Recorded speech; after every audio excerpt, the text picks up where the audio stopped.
It's the only smart thing I did all day long.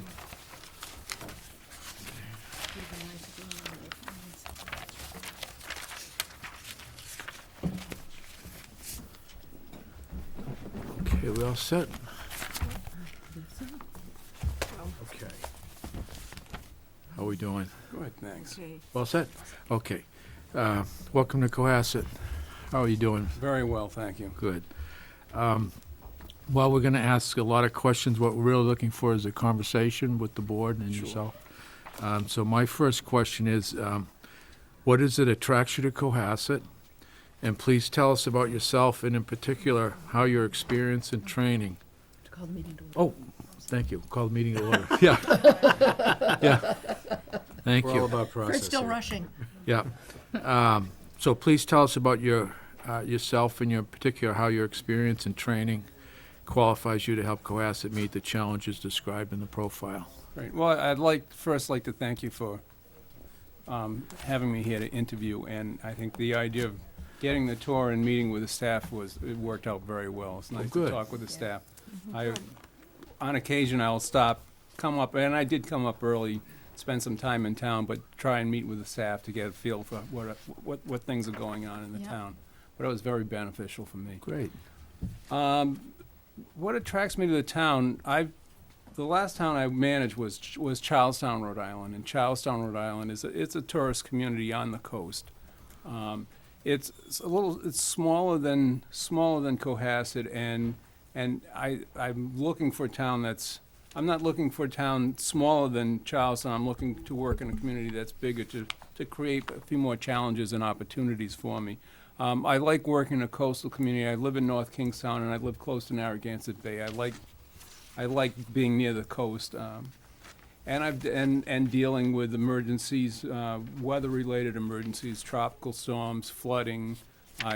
My sense is where you're located, you have some fairly strong nor'easters that hit the town, and dealing with snow plowing and all that. I'm initially from Blackstone, so I'm from Massachusetts. I went to college in Worcester and Worcester State, Clark University, and went to New England School of Law as well. So I'm familiar with Massachusetts weather and managing snow removal and weather issues. I think one of the benefits of being in Massachusetts, of my professional career, I probably worked a little longer in Massachusetts than I have in Rhode Island. My wife and I lived in Framingham. We moved to Rhode Island prior to having children, and then once we had children, we both would ride the train up to Boston. She continued to work up in Boston, and I found local work, and managed the children as well. Now we have one in college and one that's a year and a half left of high school. But I served, my first board that I served on was a conservation commission in the late 70s in Massachusetts. I worked for the Extension Service, and actually I was the community development agent for Norfolk County, which Cohasset is the far end of the county. We did Town Planning Institute working with town planners to develop groundwater protection ordinances and better planning and land conservation methods. I helped form the Metacomet Land Trust, which serves 17 communities in central Massachusetts, from Bellingham, Franklin, down to Sutton and Douglas and Uxbridge in that area. When I went to work for Mass DEP, and my first job with DEP was developing the protocols for closing landfills. So I think if you close your landfills after 1987, I believe you did after that time, you followed the procedures that we set up for landfill closures, which were adapted in Massachusetts, and then we brought that model out to New England, and it was adopted in Maine and New Hampshire and Rhode Island and Connecticut. And what it did was it took solid waste facilities out of the Superfund program, which is where it used to be all waste facilities were part of that larger waste classification, and landfills were being treated as hazardous waste sites. And the protocols for closing them were much more complicated. And part of what I did as a planner with that team was to develop protocols for bidding. So I worked with 30B, and worked with KPMG, which is one of the accounting firms in Boston, to develop a method for bidding out a project for landfill closure. So I haven't been certified as a purchasing agent, is it, a procurement officer in Massachusetts, but I'm familiar with the process, and in Rhode Island, I have done a lot of procurement. I've been the purchasing agent in Hopkinton and in Charlestown as well. Written RFPs to build buildings, to do road maintenance, road repair, bridge building, and general purchasing of equipment, vehicles. Excellent, thank you. Diane? Cohasset, like every town, I think, is a very complex organization with many dedicated and hardworking employees, active citizen boards and committees. Please describe your management style in general, and then how it relates to the different constituencies and stakeholders in the community. As far as management for staff, I'm hands-on and I'm hands-off. Some managers will make their way directly to their office and spend the day in their office, and the doors closed and have their meetings and do what they have to do. I like to make a swing through town hall at the beginning of my day to see how things are going with my staff, to make sure there aren't any problems that people need help with. Otherwise, if everything's going well with my staff, my approach is to let them run. I tend to leave the reins a little loose so that they can use their leadership skills and run their programs, and I'm there if they need help to jump in and work with them. As far as the public goes, the approach I take is customer service.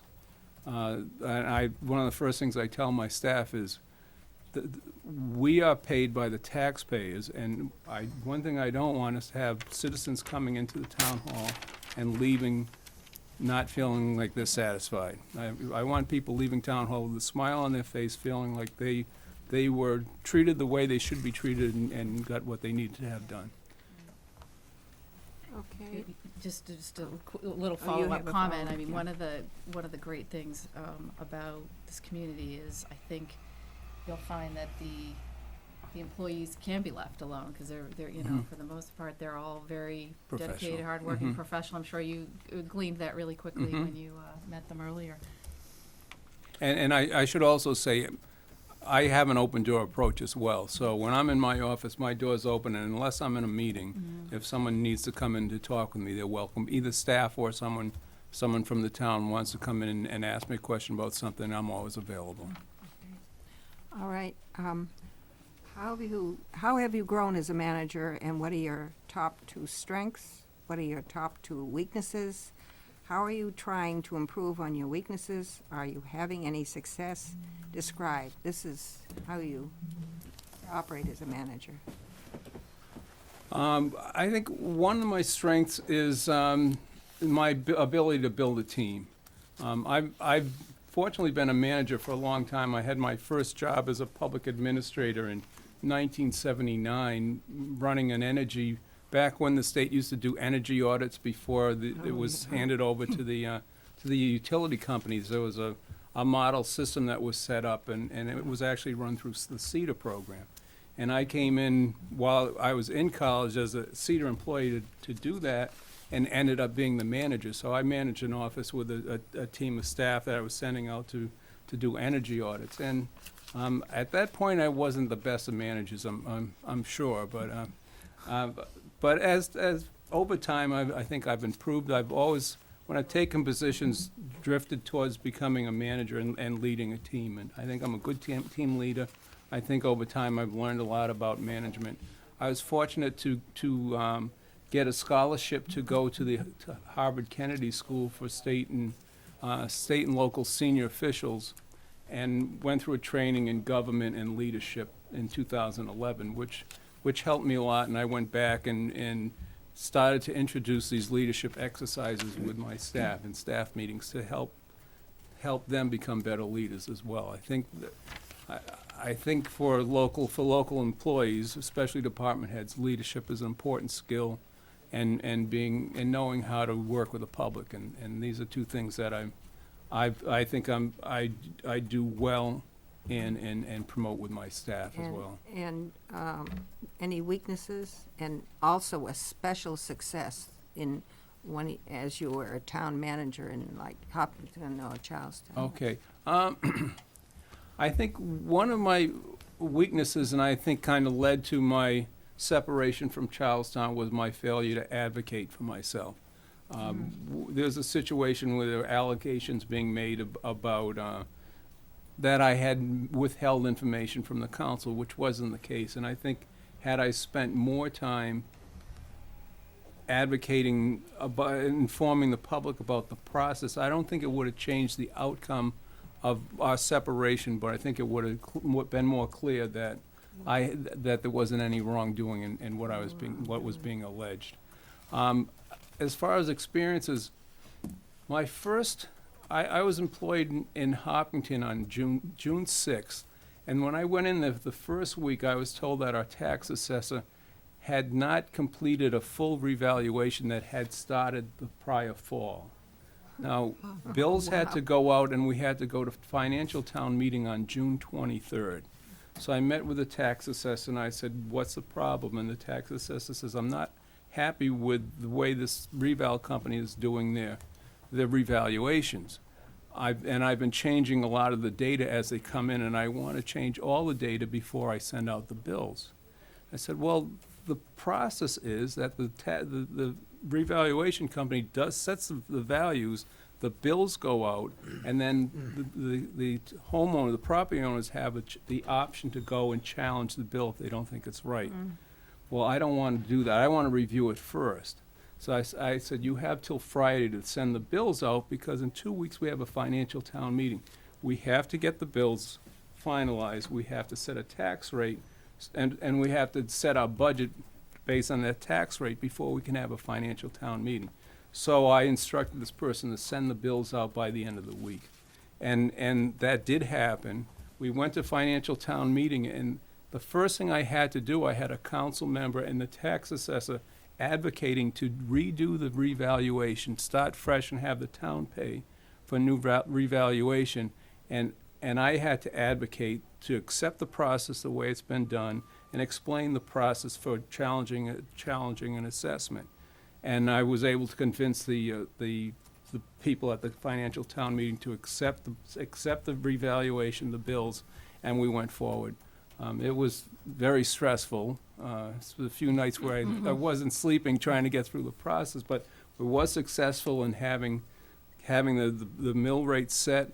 We had very few challenges to the process that was done, and it turned out to be successful. So, very rewarding experience for me as a manager. So this is really a success that turned around. So you were just hit with something, and then you were able to turn it into a success. In 3 Correct. weeks, my first 3 weeks as a town manager. Okay, thank you very much. I just have a clarification follow-up. So so Charlestown has a town meeting, form of government, is that similar to what we have in Massachusetts? Hopkinton had a financial town meeting, Okay. and Charlestown had already switched from and it is similar, where you go to a meeting and you go through the budget, and people can challenge the budget line item by line item Budget for the upcoming fiscal for the year? So it'd be upcoming like our fiscal year, and annual? you can vote to change the budget and vote on the budget at the end of the meeting. Okay. And so Charlestown, before I got there, they had switched from a financial town meeting to a day-long referendum where you'd come in and vote for the budget. Okay. So you still have a public hearing. The public hearing's held by the council, the select board, Yeah. prior to the vote, and then it goes to vote. Hopkinton had already adopted that process when I got there, but it was to start the following year. So my first year as a town manager, I brought them through the financial town meeting. And in Foster as well, we did a financial town meeting. We didn't have a town manager, so I had more of an administrative role there besides being the planner. I ended up being responsible for a lot of the administrative functions there as well. Sure. And likewise brought the budget through on three budgets, doing the capital plan. In Rhode Island, the planner is charged with doing a 5-year capital plan and the capital budget. So from day one in government in Rhode Island, I've been doing the capital planning, which in Massachusetts, that's charged for the town manager to do. Okay, Steve. Go by William or Bill? Bill? Okay, Bill. Have you had experience in which an entity intrudes upon your authority, and if so, how did you handle it?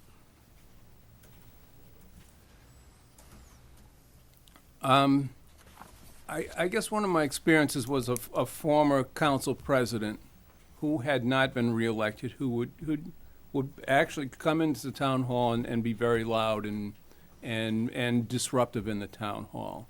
I would approach the individual, invite the individual into my office to talk. Say, please come in, let's have a conversation, see if we can resolve your issues. And the person came into my office and continued to be very loud and abrasive, and I said, I've invited you in to talk. I'm not going to stand here and let you shout at me. Either we sit down and have a conversation, or I'm going to ask you to leave. If you're not willing to leave, I'm going to call the police department and have you escorted out.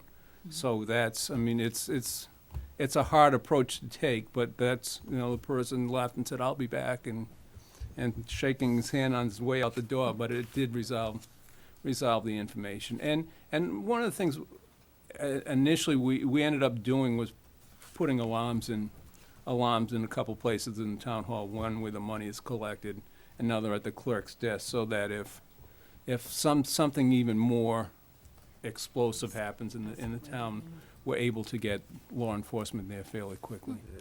And as a follow-up, just as a matter of description, I wasn't envisioning something so confrontational, but more with regard to your responsibilities. Uh-huh. And having said that, I understand that could be a very disruptive experience. But from that end of it, on a management standpoint, have you dealt with the same situation where you've had an intrusion upon your line of authority?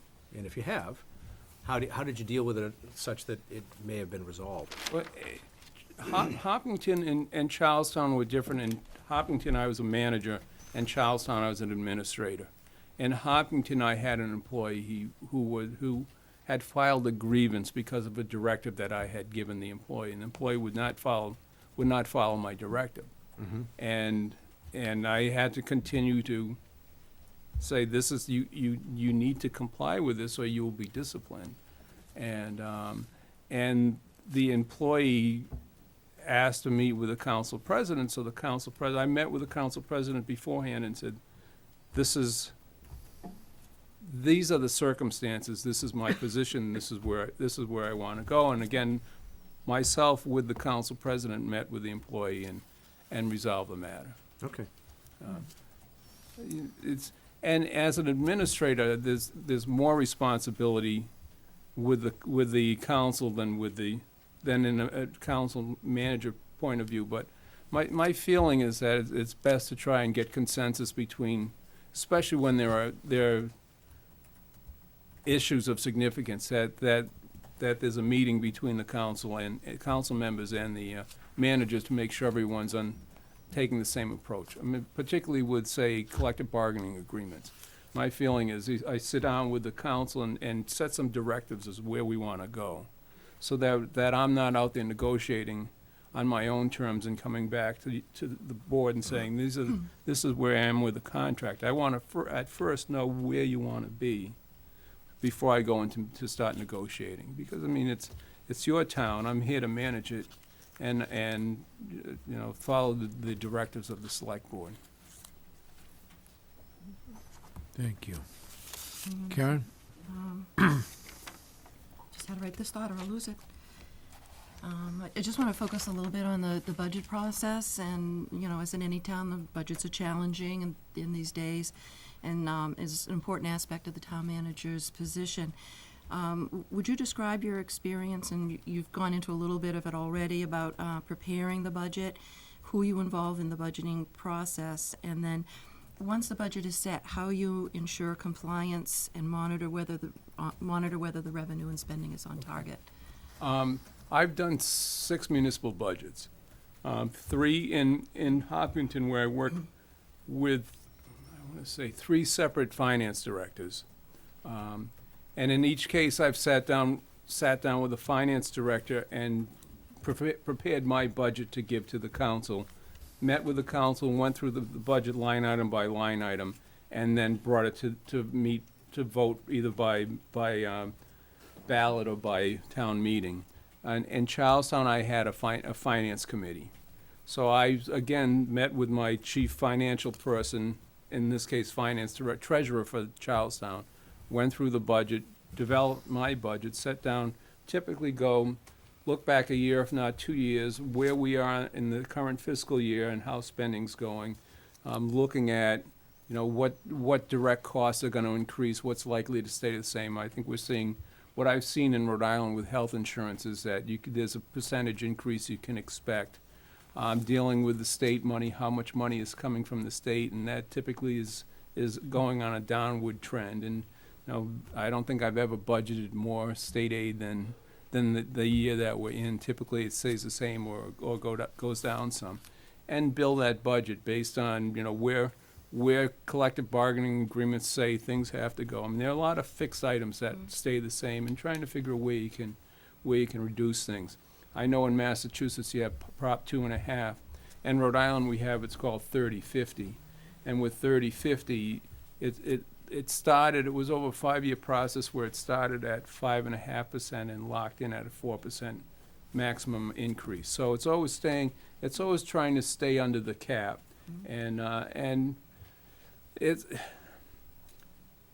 difficult in, you have to, the budget is always the base for the following year.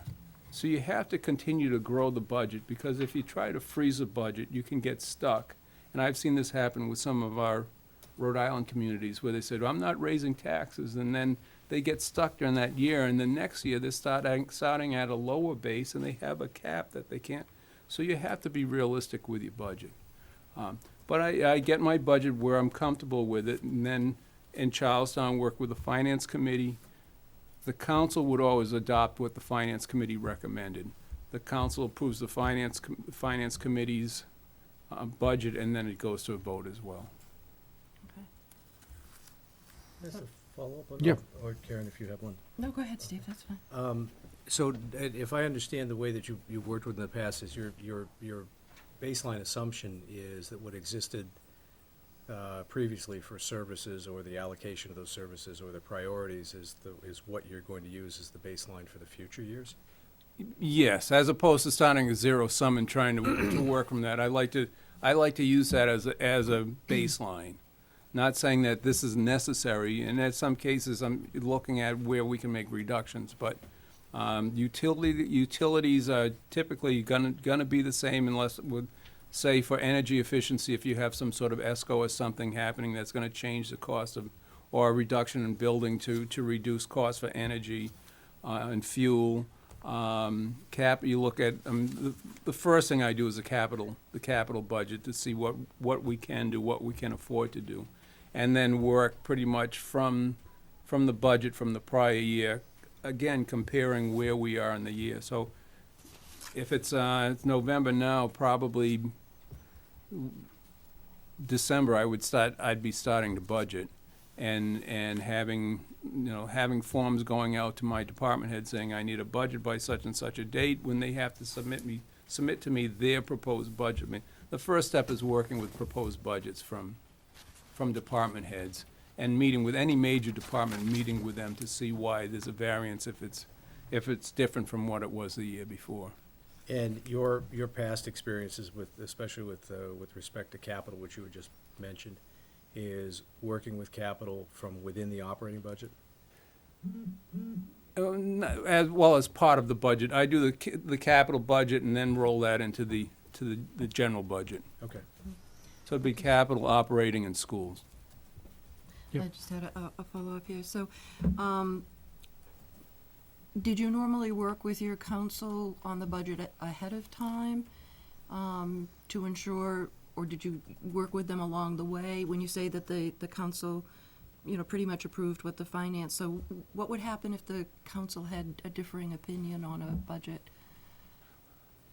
In Charlestown, the council would appoint a council member to serve on the finance. Oh, okay. So there was that input from that direction. Okay. In Hopkinton, there was no finance committee, so it was me and my staff going directly to the council. Okay. And then for oversight of the budget, I mean, it's pretty much looking at how things are tracking department by department. I've been in situations where I've put freezes on spending. And I'm always of the position where, I mean, at times there's this practice of you get towards the end of the fiscal year and spend everything in your budget because it's there and you want to spend it. If you don't spend it, you lose it. And I nix that completely. You spend what you need, and if you have money left over, it goes back to the general fund. If you get to something that you were supposed to do and you haven't had a chance to do that yet, you encumber the money to carry over to the next year. But I make sure there's no reckless spending going on at the end of the fiscal year as well. And how did the school budget relate within the budget, or did it? Was it a separate budget? Well, the school department did their budget and gave it to the town because it Okay. was a regional school budget. And Regional. Hopkinton, it was pushing high 70 cents, close to 80 cents per dollar. In Charlestown, it was low to mid 60 cents per dollar. So, and so for Hopkinton and Richmond, in the 80 cents, I think is excessive. And they've had a hard time passing the regional school budget because not all towns would comply with that. But in Charlestown, it was, we had a smaller population and it was, Did you work with the superintendent? Did you have a close to relationship? some degree, and more so my finance director met with them. Okay. And my goal is to look at resources that you can share. I know you had Steve Hardford here yesterday, and his finance director was someone that I had hired and eventually ended up in Westerly. Small and world. And they merged their finance director to have one finance director for the school and for the town. And to me, that makes a lot of sense because you're reducing duplicate spending and you have someone at a high enough level they can oversee this expenditures on both the school and the town, and it's all coming out of the taxpayer's wallet as well. So it makes sense to do that, I think. Thank you. Diane? My turn. The town residents as customers are looking for value for the dollar, expecting ever-increasing services and facilities from their municipalities. If you could describe some kind of creative projects you've done or improvements you've made to a particular service, how you achieved that success, the steps you had to go through to get it, and eventually how that success was measured, and also challenges along the way.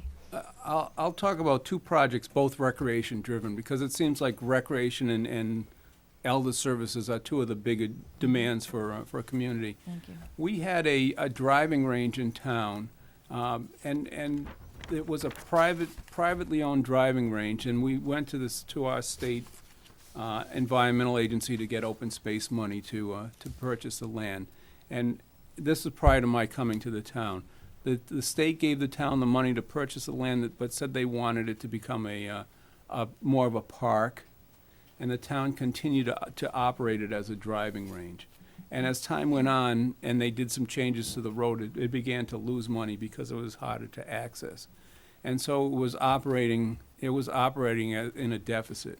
So when I came in, because it was a black mark between the town and the environmental agency and that it hadn't been converted to a park, I shut the driving range down to some people's dismay because they'd like to use it as a driving range, and went out to bid to use the rest of the grant money we had to create we created a walking trail, picnic area, and planted fruit trees and blueberry bushes in the site so people could go and pick blueberries and fruit and picnic there. And it was a multi-year project. I think it was actually, the project just finished this past year after I had left the town. But it was a challenge, and I lost the chair of my Parks and Recreation Commission, who was an avid golfer and looked forward to the benefit of having that driving range. And he resigned from the committee, and it created some waves that we did that. But I think it created a positive relationship, much more positive with the town. They actually had done a story on the Rhode Island News about this U paid for it, the state paid for this land, and it was still a driving range. And so it came out looking very positive for the town in doing that. Was there any resistance other than the golfers? Not really, no. I mean, otherwise it was just a, well, I shouldn't say that. It was close to the salt pond, and the people that lived in the houses on the salt pond abutting the driving range didn't want to see any change of use because, it might create people trying to access the pond, and so there was that issue as well. But we actually had a suit filed against us to make sure that the access wasn't too close to private property, and which we were able to resolve without it going to trial. And it turned out one of the neighbors complaining their drinking water well was on the property, so that resolved that as well. But there was some minor conflicts. And then the other thing was the two beach pavilions that we built at our two beaches, and they were very run down. They ended up being two trails. We had two town beaches right on the ocean, and both had trailers, and one had an old building that the public used for restrooms. Prior to my arriving in town, the former Parks and Recreation Director had moved forward with plans to build, I think, over $3 million for two buildings, one on each beach, and it was voted down by the public. So I came back, and what we were doing was spending money trying to keep these restrooms operating, and they were not clean. They were hard to maintain. So we went back. I worked with my building official, who did a rough sketch of what we could build square footage wise, what would accommodate restrooms, an office for the staff, and a first aid area. And we brought that to an architect, and the architect asked the architect to do a rendering for us for free, and the architect did a rendering so we could bring it to the council and get the council to allocate money for us to have real architectural plans done. So we got to that point, and at that we went out for bond. We went out to the town to get approval to bond, and we came up with cost estimates. So in the end, we were spending $600,000 for each building. So we went out for bonding, we got approval. It wasn't by a large margin, but we got approval by the public to build these two pavilions. We built them, successfully, composting toilets. They made it through Superstorm Sandy. The things that are supposed to blow out, blew out, and the rest of the structure stayed in place. Natural lighting, green buildings. It was very successful. And it was 3-4 years after a prior initiative had failed. And it was the concerns with the height being too high and blocking the view, and we made low profile. Like I said, composting toilets. It worked out very well. Are they just summer, open in the summer? Right, or are there right. any use? Memorial Day to Labor Day. Yeah. And the architect really ended up giving us a deal for the work that they did, but in the end, they ended up getting more municipal projects, doing similar projects in other towns because they did the architectural work. So it was a win-win for a number of groups. Okay, Thank you. I'm gonna do another tack. Cohasset has neglected the HR function and now must build from the ground up. Do you have experience in developing HR and lead in this effort? Having managed small towns, I mean, I've been the town manager, the human resource director, the purchasing agent. When I lost the plan, I went and I have a degree in land use planning. I acted as a planner. I've worn many hats, but I have done, in Charlestown, I rewrote the employee manual that had been last done in the early 90s. I rewrote that, brought it to my council, went through it with the council. We subbed that out to have someone do another rewrite of it, and I believe it was adopted after I left. I've done collective bargaining agreements. I've rewritten position descriptions actually I was hired to do this for a town of Middletown, Rhode Island, and went in and rewrote all of their position descriptions.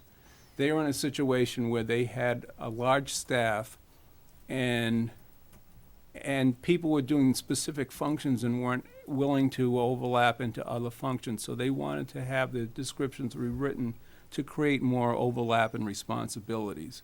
So I went through all of the position descriptions and broadened them so that if you had a clerical person working in building and zoning and you needed someone to come in and cover planning, there'd be cross-representation in different departments and in different locations in the town hall to better utilize the staff that you had.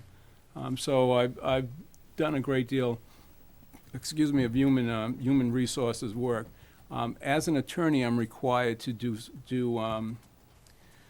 continuing ed every year, and what I try to do each year is do a seminar on human resources, because I think it's a very important aspect of managing a community, and so that's where I direct my credits for that. Oh, very good, thank you. I'll go first this time. When you said you were rewriting the job descriptions in order for, more overlap and whatnot, did that then involve, maybe you weren't involved in it because you were just rewriting it, but did that then involve renegotiating with the unions? I've actually done it twice. I've done it for the town of Middletown, and when they just hired me to do that. And I'm not sure how that worked out. When I did it for my clerical staff and the union, and it did end up, the union wanted to have job descriptions, and I wrote the job description saying that people were responsible for covering their area if someone if someone needed them, and employees could be assigned to other areas of the town hall. And the union refused to agree to that language. So we said, well, if we can't agree to that, we weren't going to put something that wasn't structured as general in the contract. So we in Charlestown we did not adopt that. Okay, so the union overrode, they had objections, and then therefore it did not go through. It didn't go through, but so as it stands, there are no job descriptions for the clerical staff, because we were not willing to accept something that was more defined than what we wanted. Okay. All right, so were there plans to try to work with the union to renegotiate, or it was just cut and dry? I think it was left to be addressed the next collective bargaining bargaining. agreement. Okay. The problem with its collective bargaining agreements is once the language is in there, it's in there, and so we wanted to make sure that it said what we wanted it to say. So bottom line was you respected the union, but then you were going to Right. try to renegotiate with them at the next Exactly. opportunity. Okay, thank you. May I follow on to Sure. Martha's original question? As you had pointed out, you have had some experience as wearing many hats in the smaller communities, where you also occupied the role as the HR director, manager, call it what you will. So from that hands-on perspective, what do you see as the primary role and the town's benefit from having a dedicated HR function?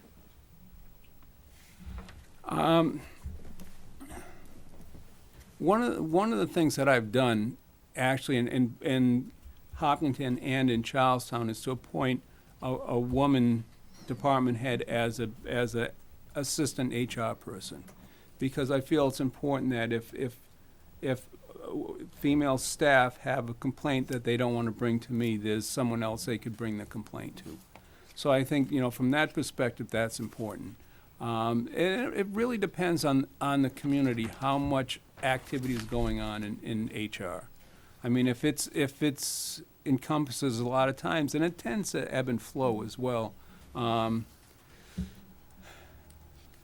not certain that I would dedicate a full-time person to HR. You're under 100 employees here, I would expect, right? With the school. Yeah. Or with the school. I mean, I probably, if I were to do it, it would include the school and the town as a joint position. Would probably be the best model to do that. If they have an HR person, I would try to migrate that responsibility to include some of the town responsibilities, or vice versa, have it a town person that deals with the school as well. If I can, let me see if I can redirect it to get it where what I'm asking about, which is what do you see as the benefit to having an HR function to the town, and what is the objective of the function overall? Well, the function is to make sure when someone's hired, they need to understand what the policies are. I mean, I've written a number of policies on harassment, computer usage, that sort of thing. So they need to be clear on what they can and can't do. And also, if someone files a grievance with a department head, usually it's a staff complaint grieving to a department head, that's being resolved. If it's not being resolved, it's notice goes up the chain of command, so someone at the next level knows that there's an employment issue going on, because you want to make sure that most of these things have to be addressed in a timely manner. You need to make sure that they're being addressed in the proper time element, because that's when you get into trouble, when things don't meet the requirements of that are set forth in a contract as to how a grievance is handled, how arbitration is handled, and all of that. So I think it makes, if it's not being addressed properly, then you need someone in there to make sure that it's being handled efficiently. Okay, thank you. Mm-hmm. I think it's your turn. Me again. Yeah. Actually, it follows up a bit on what Karen was beginning to touch on. How have you handled the collective bargaining process, and who do you look to involve in that process? I've done at least a dozen collective bargaining agreements. I think I've handled 5 police department contracts, public works contracts. Again, I had in Hopkinton, I had professional staff had a collective bargaining agreement, clerical collective bargaining agreements. I've worked with the Teamsters, I've worked with AFSCME, I've worked with local laborers. So I've pretty much handled the full. I've actually had an arbitration individually with an employee. I've had an arbitration with the police department. We've hired a consultant to come in and do a study for us where the police department wanted to expand their staff, and we didn't feel there was a need for that. I've negotiated contract by myself with smaller units. I've negotiated contract with my council president. The two of us negotiated 3 contracts one year, just the two of us. I've negotiated contracts, police contracts primarily with my town solicitor who has a labor experience. Actually, with my town solicitor, I've done all of my contracts at least 1 year. And then I've used local council, I've used labor council come in 1 year to do a police department in Hopkinton where we didn't come to terms, but we didn't have money to go to arbitration, so we had to settle because, the attorney said, if you want to take this to arbitration, it's going to cost you $100,000. And the town just said, well, we can't afford that, so they agreed to the terms that we were locked into. And in a separate case, I've used a private labor council to negotiate a police contract that did go to arbitration. I mean, it's nice to have an attorney there because the attorney can be the heavy hand and make the demands. But if not, that's the manager's responsibility. And like I said, up front, it's the first part of it is sitting down with select board and talking about terms, co-pays, increases, longevity, those sorts of things. They're the financial terms more than anything as to what the select board is willing to, is looking towards to give to the employees. And from there, it's an issue of having the manager negotiate it either independently or with a team. The town solicitor position, is that something on staff in some of these communities, or is it? Rhode Island is different from Massachusetts, where Rhode Island typically contracts with an attorney, and the attorney attends all the council meetings, would be at all the select board meetings, all the planning board meetings, all the zoning board meetings, which from what I understand, is not the norm for Massachusetts. Some communities, yes, some no. Yeah. It depends on the Mm. council. Some communities do have lawyers do that. And just to be clear, I haven't, when I've been a town manager, I don't practice law. Mm. I mean, I have family members that will call me and ask me to do this and that, and I Right. try to, I refer everything out because it's Good thing you're not a It's- plumber. exactly right. So, Well, they you know, make more money. I went to law school as a planner so that I could do a better job as a planner, and I think it helps me as a town manager as well, but you know, my goal isn't to practice and to be a town manager. My goal is to be a town administrator, town manager. I have a question, just to kind of, Cohasset has a lot of independently elected, we have Water and Sewer Commission, Mhm. you know, School Committee, and then a lot of appointed boards, so there's different power centers that's not concentrated. How does that compare with the communities you've been in, and are you familiar with working with that kind of like diversity, or separate power bases? Well, my work in Massachusetts, clearly I've worked with boards of health, conservation commissions. I served on a conservation commission. And I recognize the difference between a board that's elected and a board that's appointed, even though sometimes there's not that much difference. You have a board that's appointed that still wants to take, you know, use their authority, even though the authority's been handed down through the council, they're not elected.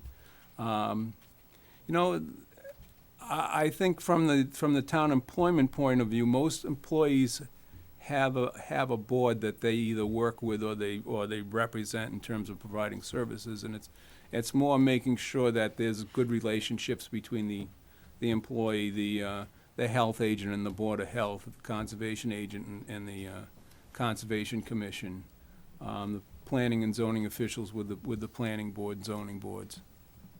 And as a follow-on to what Fred was asking, as with many communities, we do have independently elected boards and some appointed commissions. Likewise, we have appointed advisory committees that are, their role, of course, is to advise, but the advice goes not just to this board, but also to town meeting directly. Mhm. And as a result, their credibility, having been built up over years, takes on its own particular role. So with respect to Fred's question, and in that light, how, have you had that experience in which a non-elected committee, but one that has developed a good deal of credibility, is one that you've had to forge or maintain relationships with? Actually, yes. In Charlestown, the town had an economic development commission that were appointed staff, and they were trying to do economic development activities in town, and I would meet with them. I would attend their meetings and work with them to try and come up with programs and move things forward. We also ended up, we have salt ponds, and we were having some serious salt pond contamination issues, and we were looking at things that we formed a committee that were state people that worked for the state coastal, basically a coastal zone management person, and people from the university as well as local people with science background and interest to address the contamination in the salt ponds. And eventually we ended up getting a grant through, actually getting money through the Army Corps of Engineer to dredge a breachway. And I facilitated that. I was the point person making sure that agreements were getting signed by all the parties involved and bringing it to the council, getting the council involved in it. So I have facilitated committees and worked for committees. I think it's important that the staff and their committees work well together. And, the goal is to make sure that, I think it's best part of the manager's job is to make sure that the staff and the elected committees are working well together. What is your philosophy of taxes versus fees? How do you proportion? Do you feel we should have lots of fees, less fees, more taxes? How do you rationalize that kind of stuff when you're doing a budget or getting your selectman or board to agree to your? Well, from a tax perspective, taxes, if someone's filing their taxes on the long form, taxes can be can be deducted from their, Yes, I on know, their yeah, taxes, where yeah. fees typically can't. So from that point of view, that benefits the tax, the tax side of it. On the other side, fees, I know it's, in Massachusetts, it's more difficult to have impact fees and those sorts of exactions than the in Rhode Island, that's easier to be able to set those things up, fee and lose for land. But from that perspective, you want to charge fees to people who are using a service that not everyone else is using them. So, if you have, like I say, a builder building new houses that are gonna have, they're gonna have new students coming in to use the school system, then there should be fees that are attached to those new houses to help support the cost of the school, so it's not all coming from the taxpayer side. So, I mean, from that side, it makes sense to have fees. Well, we value our school system, and it's 60-70% of our budget, Mm-hmm. and the people move here to Sure. be I'm at not a saying, good I'm not school saying system. that, I'm not saying that taxes shouldn't support the school system. I'm just saying, when you see this project come in of 250 condominium units, it would make sense that that there are fees that help to generate some of the costs of the new students that are coming into the existing school system, to help create the services that you're gonna need to add to the school system Well, we- to support those new That's, students. kind of a philosophy we just don't have here. Mhm. We have fees for like building things, and also for land.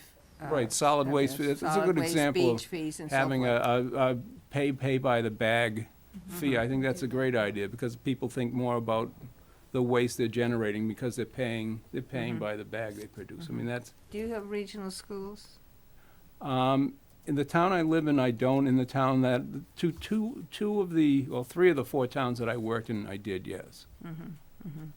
The town I grew up in, Blackstone was Blackstone Millville Regional as well, so. And Blackstone pretty much carried Millville when I lived in that town, because Millville was a smaller, less financially able community than Blackstone was. So Blackstone carried more of the load for the school system than Millville did. Bill, I'm just curious, on the salt ponds, what was the source of the contamination? Well, mainly nitrogen, and unfortunately, the state was coming in and saying, you have to do something. We had a lot of individual septic systems around the ponds, and we were managing that pretty well. We had actually hired a full-time person as a wastewater specialist. So we had ordinances, we were making sure they were being pumped regularly, we were making sure new construction had alternative innovative systems. But the state wasn't looking at waterfowl, and there was so much waterfowl on the pond, and clearly producing nitrogen. We also had runoff, and we were also looking at projects, stormwater management projects. And I come from a wastewater background. When I was studying in graduate school, I was studying wetlands and water resources. So I worked closely with our wastewater person to try and manage this. And I think the committee that we had was happy to have someone in the management position that was knowledgeable of these environmental issues that were facing the town, and could go in and meet with the state agency representatives and argue in defense of the town that we were doing the best we could to try and resolve this issue, because the state was pushing very hard to try and get the town to install wastewater collection systems throughout the town along the beach area. Do they still call the area swamp farmers? And Swamp. Salt Hay, I know the whole area myself. Uh-huh. Swamp Yankees. Yeah, Swamp Yankees down there, Mhm. yeah, okay. Any other questions before I go to the closing question? No. This is a closing question. We have hit you with a lot of questions in a very limited time frame. It's only fair that before we close, to ask you if you have any questions for us or want to make a closing statement. Well, I thank you for the opportunity to meeting with you and meeting with the staff. I think it's a very good model that you set up to do this, and I guess the question I have is the timeframe of how you see this resolving, finishing up. Well, I can just speak for myself, because there's four of us, but I felt that, tomorrow night at the conclusion of our last interview, we'll have a better idea how we feel and, maybe consider looking at a first slice of, from 5 to a number we haven't determined yet, and then we're gonna have a discussion about what comes next, and I think generally for the little bit of discussion we had yesterday in getting organized for this was around having some type of second round, get to meet some more community people, and maybe a visit to the candidates' communities to just get a sense of how people look upon the candidates from that perspective. So the time frame of that, we have Thanksgiving coming up next week, so that's kind of a little bit of a down period, and then we're into the holidays after that, but I'm not intentionally trying to sound vague, but it's not hard and fast, and I don't know if someone else want to speak. I think it's fair to say that the board generally feels that we want to have this concluded well before year end. Oh, great. I think that's the goal. We hope to get there, as you can imagine, Mhm. with a fair amount of work to do. This board is just recently comprised after our last election. We don't lack for debate, and I think that's generally a positive thing. So we hope to have it concluded. I think that is that a fair assessment, looking down the table? I agree. Okay. Yeah. Great. So. Yeah, we just, Okay. we had the finalists announced to us, I think it was last Oh, Wednesday. right. So this is, and we're- right, we're this on a is, pretty it's already fast moving track. pretty Yeah. fast This as well. is Yep. moving along Mhm. already. Great. Yes. Well, thank you again, thank you very much, and All right, Thank you. Thank you, enjoy Bill. meeting everyone in the town. it's great to meet you.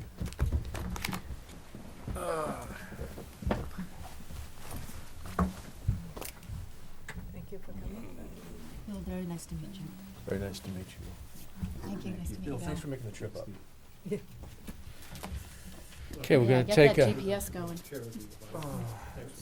take a little bit of a break. Aye.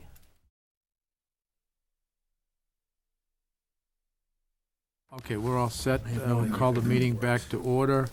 It's 5:15. Please have a seat, Mr. Miller.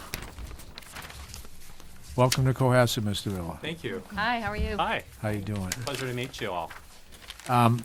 So while we're asking a lot of, We haven't greeted him yet. oh, yeah, do you want to meet the rest of the people you haven't met? Yeah, I'm sorry. Yeah, Come over to you, how about that? Hi. I'm Diane Diane. Kennedy, it's nice to Pleasure meet to you. meet you. Grady, Steve Gomes. Hi, Steve. Pleasure to meet you. Pleasure to meet you. Martha, Okay. we're gonna get you a little exercise here this That's evening. good, I need it. Yeah. Martha, pleasure to meet you. Did you too? We yes, met earlier, yeah. Oh, yeah, okay. Thank you. Thanks for watching out for us, though. All right, well, I wasn't here.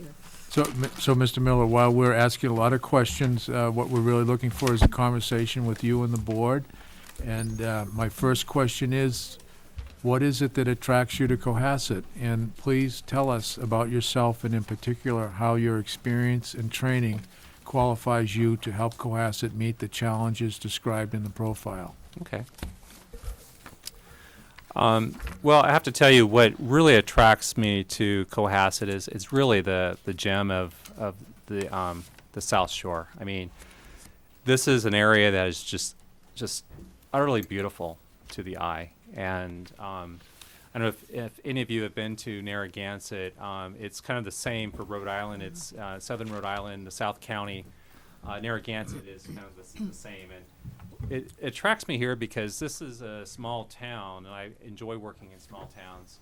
But it's a beautiful small town that has kind of a bigger town amenities and features of bigger towns. And what I mean by that is the retail that you have here you wouldn't see in typically a town this size. The both the cultural and the recreational opportunities for families and children are second to none. I was very impressed, both in before coming here, but also on the tour, just to see what I saw today. You know, I wasn't able to see everything. I've been out here separately a couple times just to check out the town.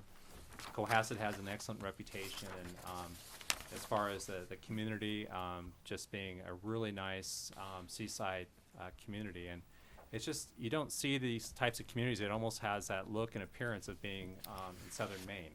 You know, it's just special. Back to my training and qualifications. I worked in Narragansett for about 2.5 years as the town manager there.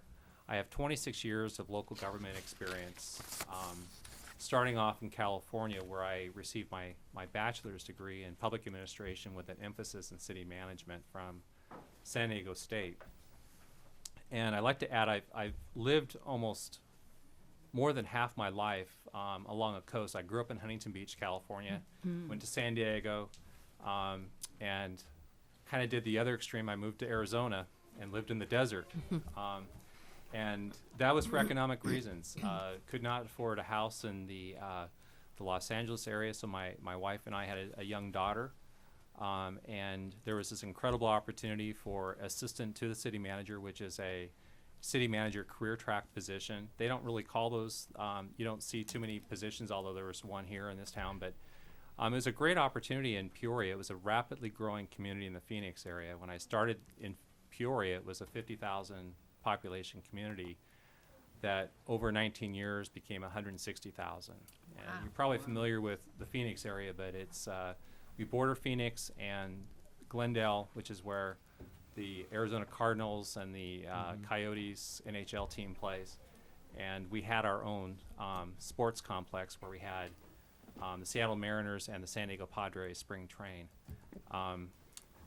My experience when I was working for the city of Burbank was early in my career. I started working for the police department, and then went on from there to the public services department, which is a electric and water municipal utility. And the budget I was involved in preparing there was $100 million that I assisted with, as well as I had some initial experience in learning how to do rate analysis and rate setting. So I was able to work there. And then this incredible opportunity I mentioned earlier happened in Peoria, and I went there, and within 8 months or so, the manager who hired me, who had said, you know, after a couple years of working successfully, the town's going to grow, I'll be able to have a deputy city manager position. Well, he was gone after 8 months. He had been let go. And so we had a series of managers that came and went for a while, but I stayed. I thought it was great because each time a new manager came in, he or she utilized me differently, and I was able to really pick up some different skills. And I was the human resources director for 5 years, was involved in collective bargaining. Basically, I was the customer service guru for the town. I handled all the difficult citizen complaints. We actually went to a complaint management software system that was That's interesting. decentralized, where the complaints would go to the appropriate departments and they would input it in the system.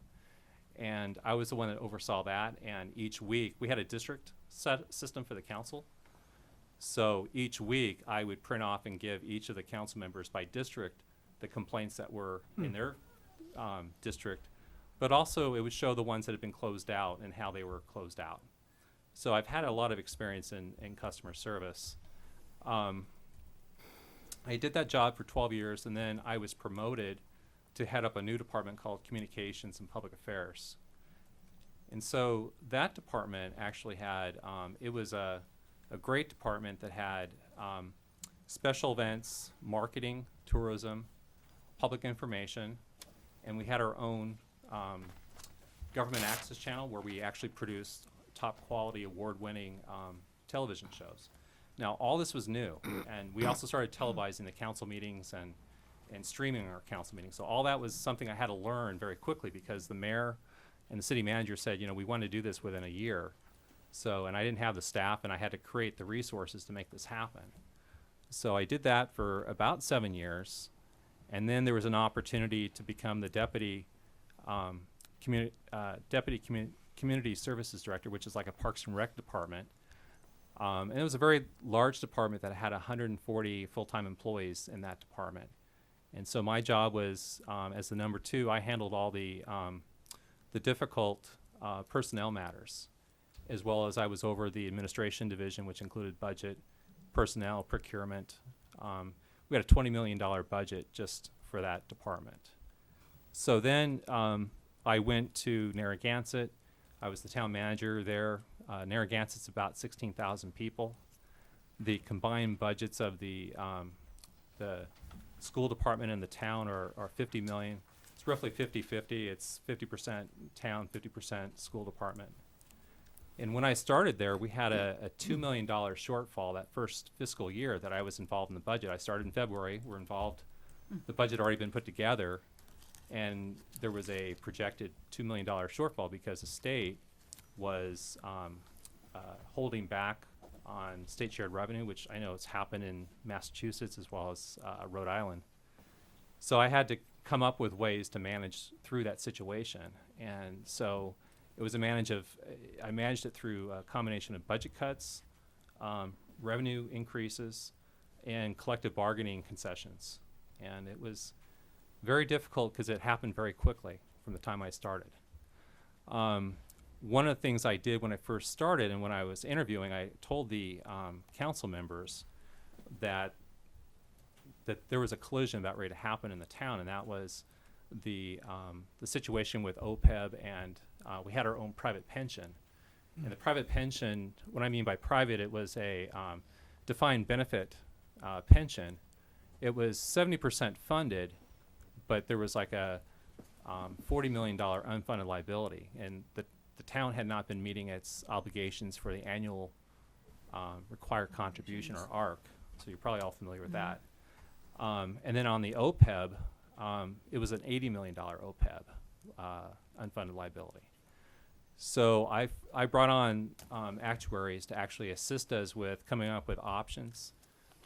They analyzed their situation. They looked at our employee census, looked at longevity, looked at our current number of retirees, and they presented options to us. And basically, the council and I had public workshops so that they can look at it, go through and analyze the numbers, and also our employee groups. So they were all invited as well. So basically, we were in the middle of that when the council and I decided to have a separation.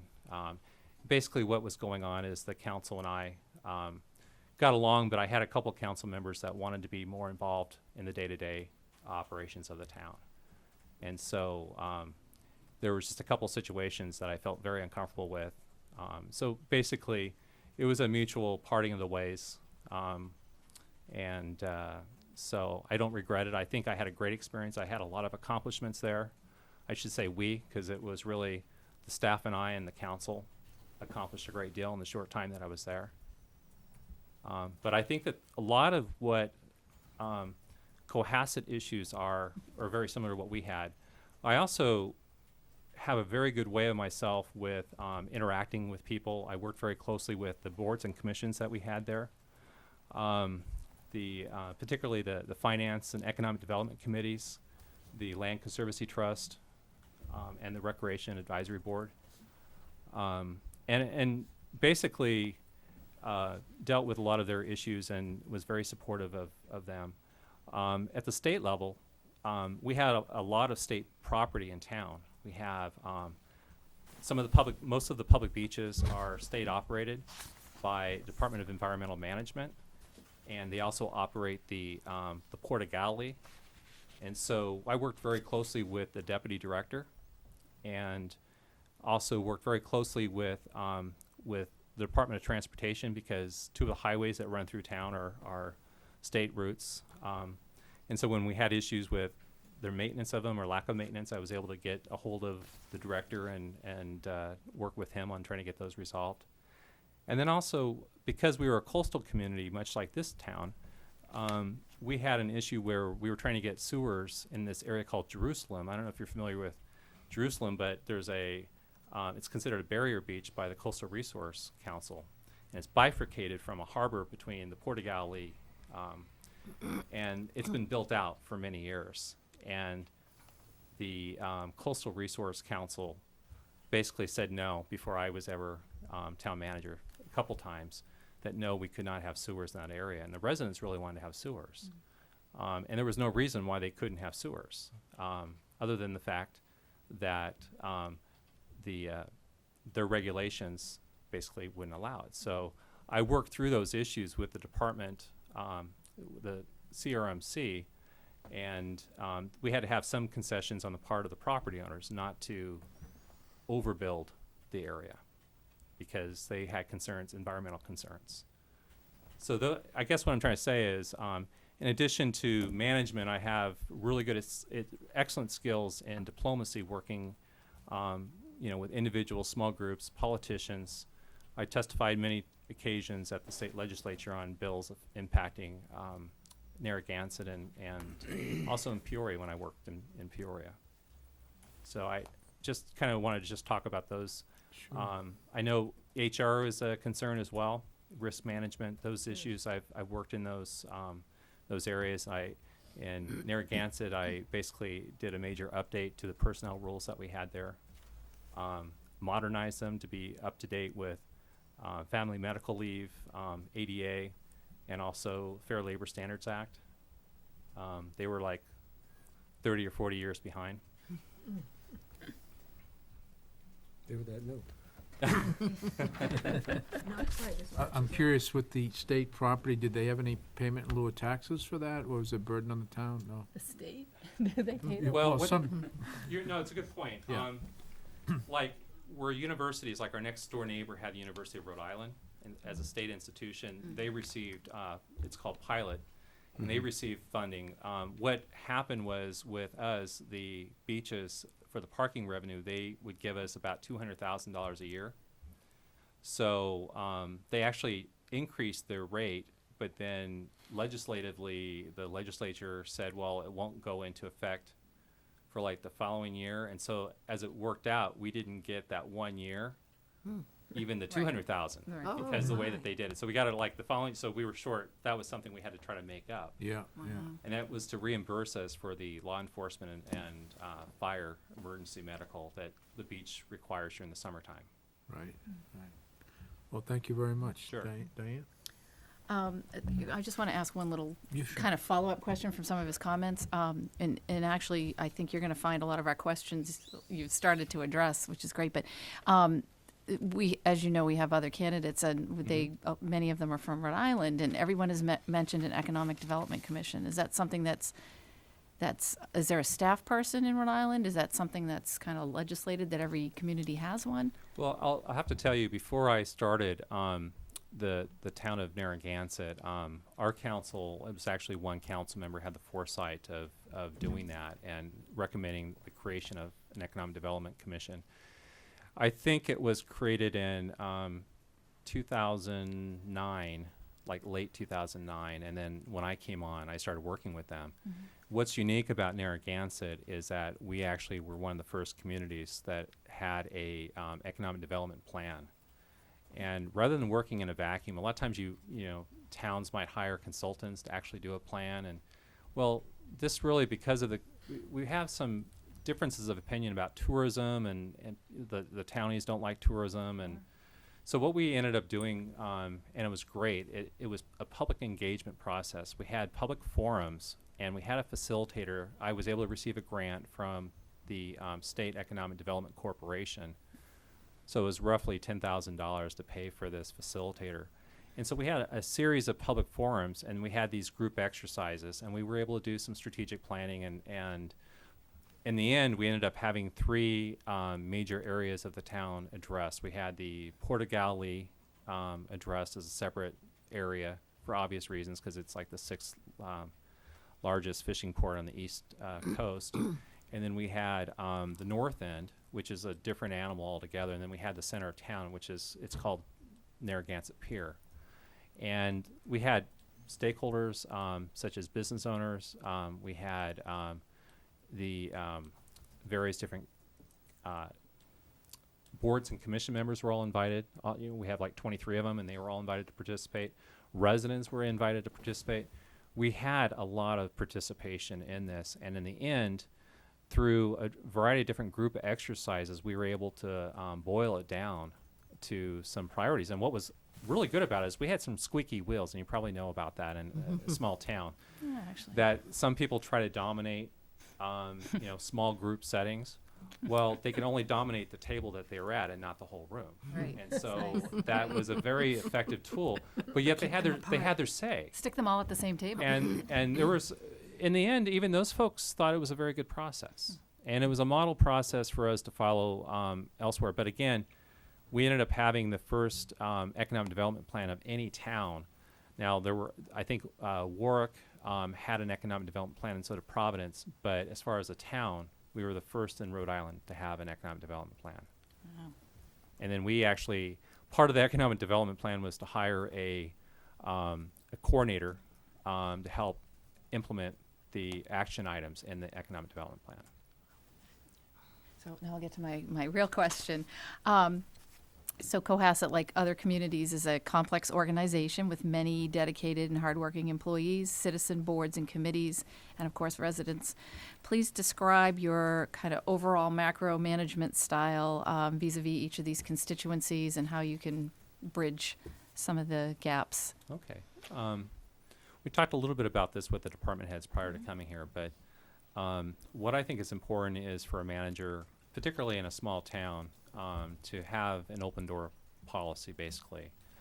In Narragansett, what I did, and this is just something I had learned in Peoria, and that is basically I was accessible to the public.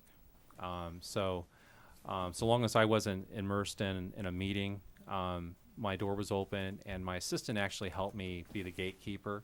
So if I had a meeting I had to go to, she could come in, and if we had to interrupt what we were doing, I would then try to make an appointment with the individual. But for all intents and purposes, I met with people all the time, residents, and try to assist them with their issues or problems. I did the same thing with the collective bargaining unit members. I had basically with the presidents of those associations. And so what I had arranged with them was if they had an issue and they couldn't get it worked out through the chain of command, to come see me before they would go file a grievance. And that really helped keep the grievances down. And it was a really good, effective way of maintaining labor management relations. And it worked very well.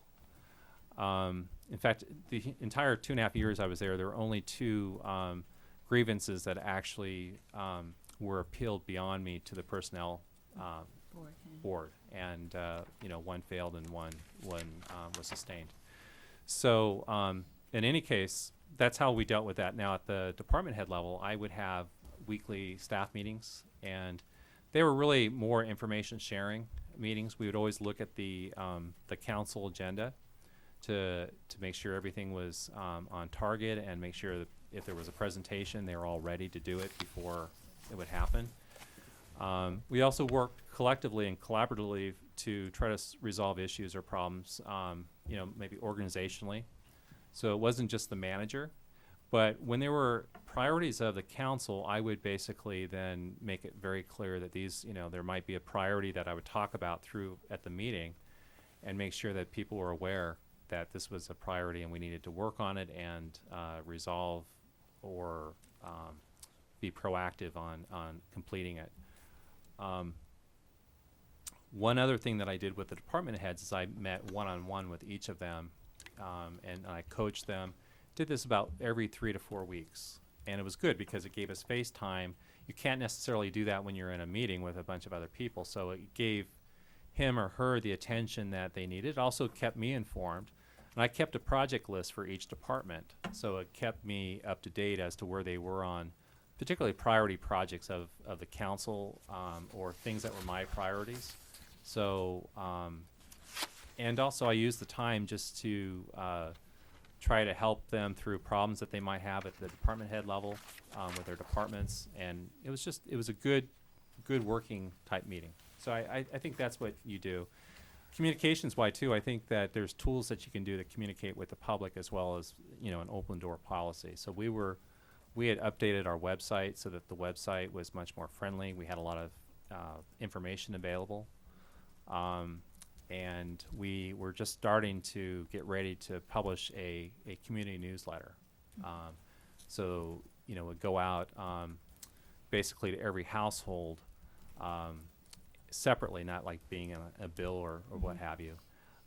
And that was the plan. We had done something very similar to that in Peoria, and it was very successful. In fact, when people were surveyed where they got their information about the town, like 75% of the people said that that's where they got their information about what was happening. So it's a very effective tool communicating. We have a wonderful small-town newspaper, so I just have to give a Those- nod out to her. She's behind you. Yeah. That's good too. Yeah. And we work very closely with Yeah. the news media. Yeah. You know, we would put out news releases, and we would do what I call roundtables, meet with the editors, and kind of, and we had three papers in Rhode Island, and I think 4 in Arizona.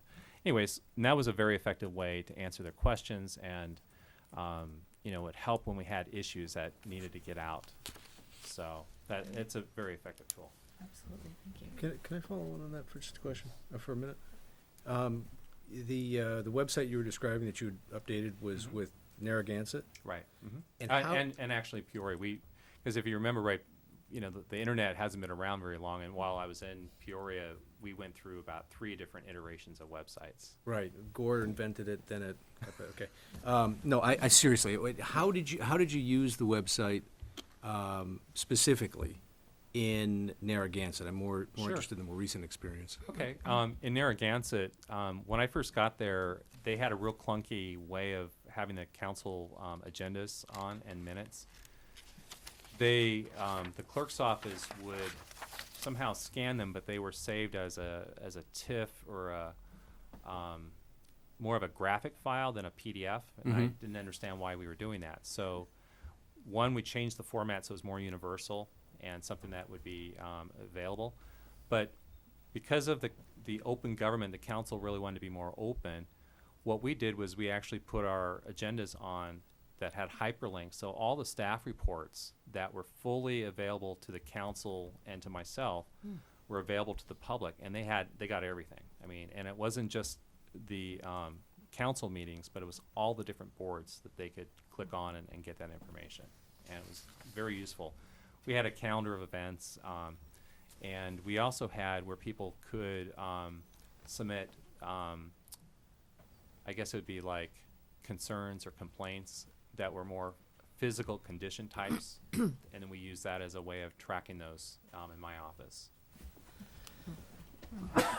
Excuse me. And then everything you can imagine, documents we put on. So the budget document was always put on. You know, anything that the public would have an interest, you know, even if we didn't think they would have an interest, we put on. And we had a company, it was, we weren't maintaining it. It was although we helped in the design, it was called Civic Plus. And there's some of these boutique companies that actually specialize in local government websites, and this is Civic Plus. There's quite a few others out there. Thanks. You've given us a lot of your strength as a manager. What I would like to know, what are your weaknesses, and are you trying to improve on your weaknesses, and are you having success?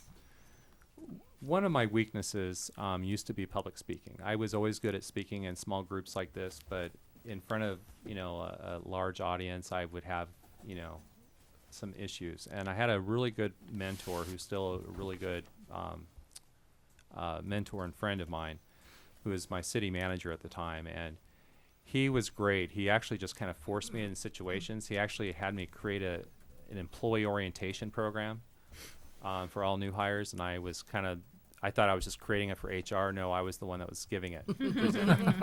And as a large city, we had some like 1,400 employees, and so it was not unusual for us to have, you know, maybe 30 to 50 people, you know, sitting in we had a very large council chamber, and a, you know, big podium and dais, and so it was very intimidating. And I just, you know what, after you start doing it after a while, you might have nervousness inside, but it just, after a while, you just get over that.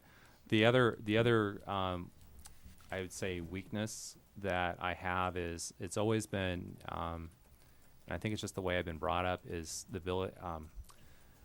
the inability to say no. And a lot of times people ask you for things, and so, you know, before even becoming a town manager, you know, I actually learned, you know, that there's ways you could say no and not upset people, and you know, maybe you need to just kind of ask more questions to make sure that that's what they're really asking for, what they're, you know, so you'd ask, well, were you really after? Maybe I can help you with that. And if certainly you can't do it, then you try to steer them in the right direction so they can get what they need. But that's been a tendency in the past where I would, you know, not have the ability to say no, and just say, oh, sure, you know, I'll do that. And I learned early on in my career that you can become overwhelmed with workload and such, you know, if you're constantly just taking on projects. Now, in Narragansett, did you have staff meetings once a week? How did you organize your? We had staff meetings once a week. There might be occasions like when we had during the holidays when, you know, I just go ahead and cancel it because most of the department heads were gone, and we had the you know, the second stringers, and so that would happen sometimes. But for the most part, we always had at least you know, we'd have a staff meeting once a week at the department head level. Now, how many employers would be at that? It was about 12. Well, and they'd be the department head? They were the department heads. Mm-hmm. So yeah, Okay, well, thank you. sure. Thank you. Steve? With the way you started out, I think you'll appreciate the question. Have you had experience with an entity intruding upon your authority? And if you did, how did you deal with it? Talked a little bit about, you know, the state agency, which it wasn't really my authority, but it was, I guess it would be local control. The legislature has done that many occasions as well, where they, with mandates. Do tell. And I've spoken, what's that? I said, do tell. You know, a lot of it had to do with in Rhode Island and also in Peoria. I handled some of the intergovernmental relations in Peoria when I first started, before we grew and we were able to hire an intergovernmental affairs director. So there were occasions when I testified, and in both cases, it was a very similar issue. It must have been a national fire type issue. But we had, in both Rhode Island and Arizona, we had issues involving NFPA standards that they were trying to push down. And so, you know, I was always polite to the fire chief and the fire staff, but, you know, we would try to defend that, because when you start looking at mandated, like, 4-man crews, or it just starts costing you, and then you have all the roll-ups and all the other benefits, it really starts costing to the point where it's very difficult to afford the service. And so I testified on that before in both states. And it's just, mandates are very difficult because, as you know, the mandates are frequently passed and there's no funding that is associated with it. And so it's very difficult. So each year, both in Rhode Island and Arizona, the cities would work with the league on trying to either pass legislation that would attach a funding mechanism for all future mandates. And so I hope I answered your question. I think I spoke a little bit about that with CRMC, perhaps. Well, actually, what I was thinking was, you had referred to it, and I assumed that might have been one of the issues you were referring to with regard to your mutual departure, a mutual agreement to move along from Narragansett. Yeah, I mean, I'm in a public setting. I'm really I have fully a understand. non-disparaging clause in my separation agreement, so I'm very limited what I really can Brady, say. that's quite all right. I don't mean to bring you to that end. I Sure. was actually really thinking more about the process you use to, you know, establish lines of authority and Okay. hold them. So, In Narragansett as well as Peoria, just like we have here a town manager act that was, enacted by the state legislature, we had charter government, so we had very much the bylaws that spelled out the roles and expectations of both the town manager or city manager and the council, the governing body.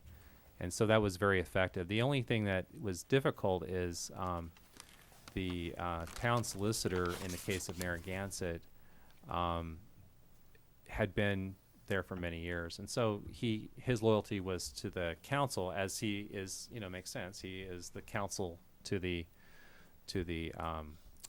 governing body. So it was difficult in situations where I needed assistance on those kind of issues because, he had a loyalty to the governing body. So, and that's understood. Karen? Oh, I'm sorry. Sorry. I was thinking away here. I'll talk a little bit more about budgeting and the budgeting process, which is such an important part of the town manager's job. Could you describe a little more about your experience in preparing the budget and who you involve in it, what the process is, and once the budget is set, how do you, over the course of the fiscal year, ensure compliance with the budgets and monitor revenue and spending? Okay.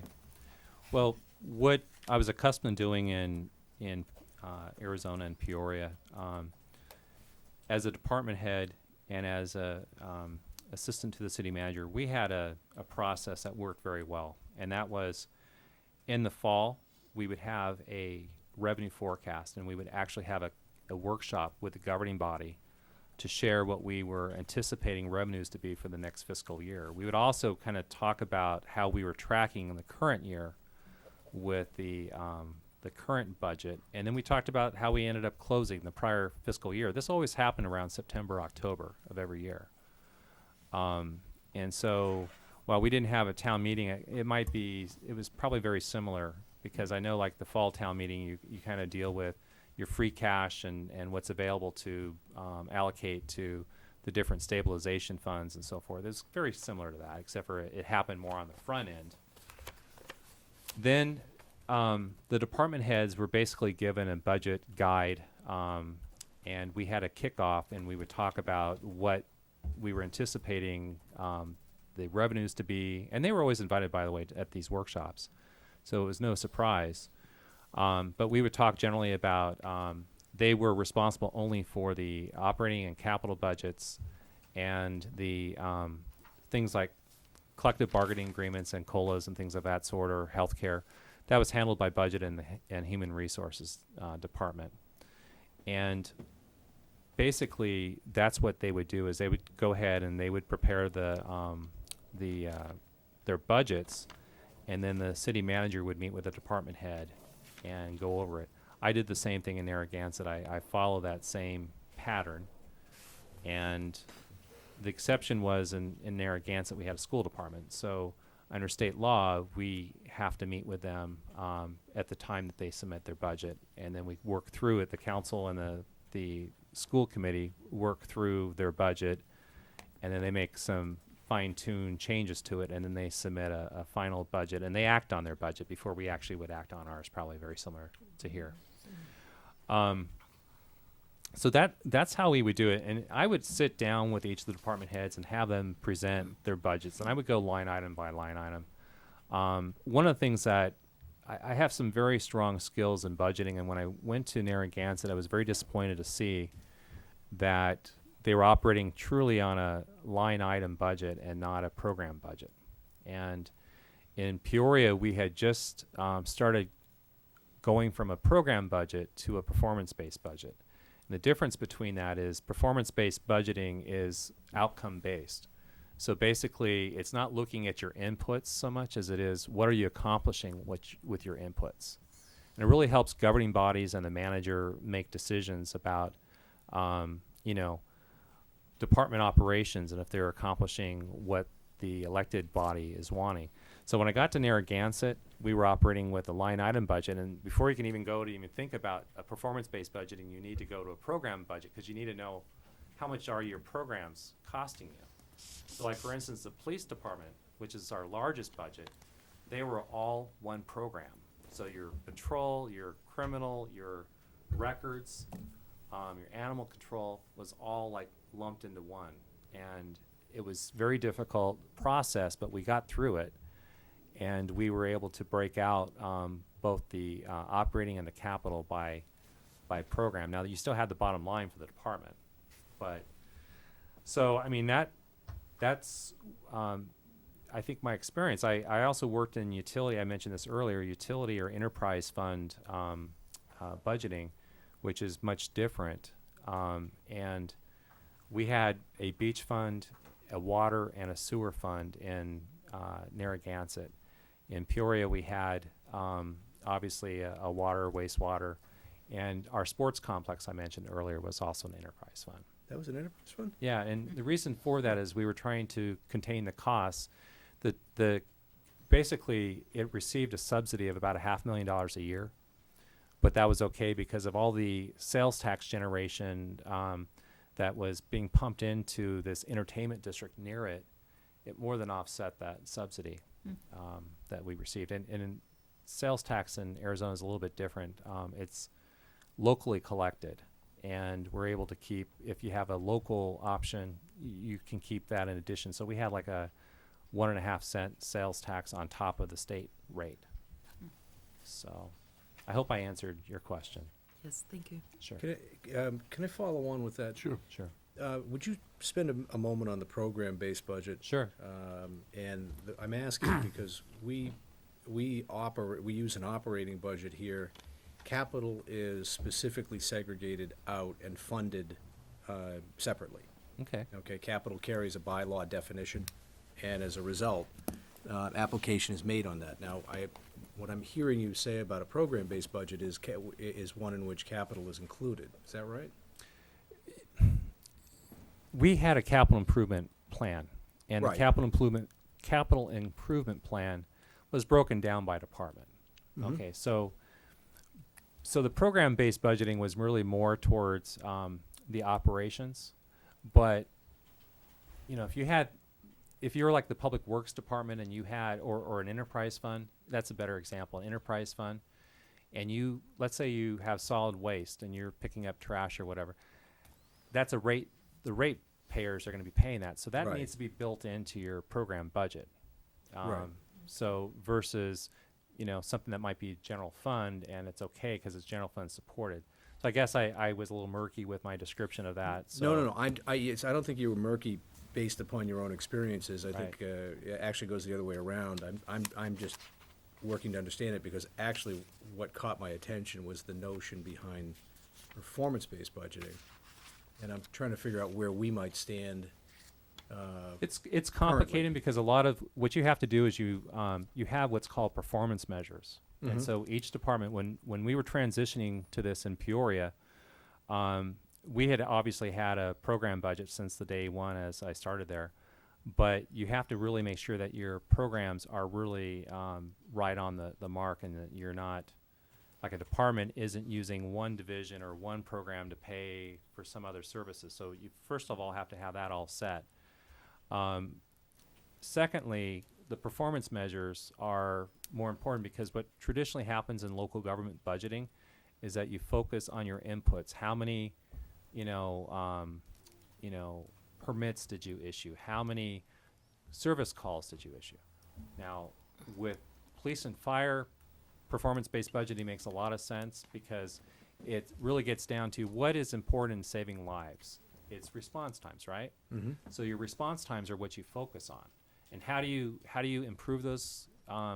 You either have, and first of all, the governing body decides what those performance standards should be. I mean, they might be recommended by the department head.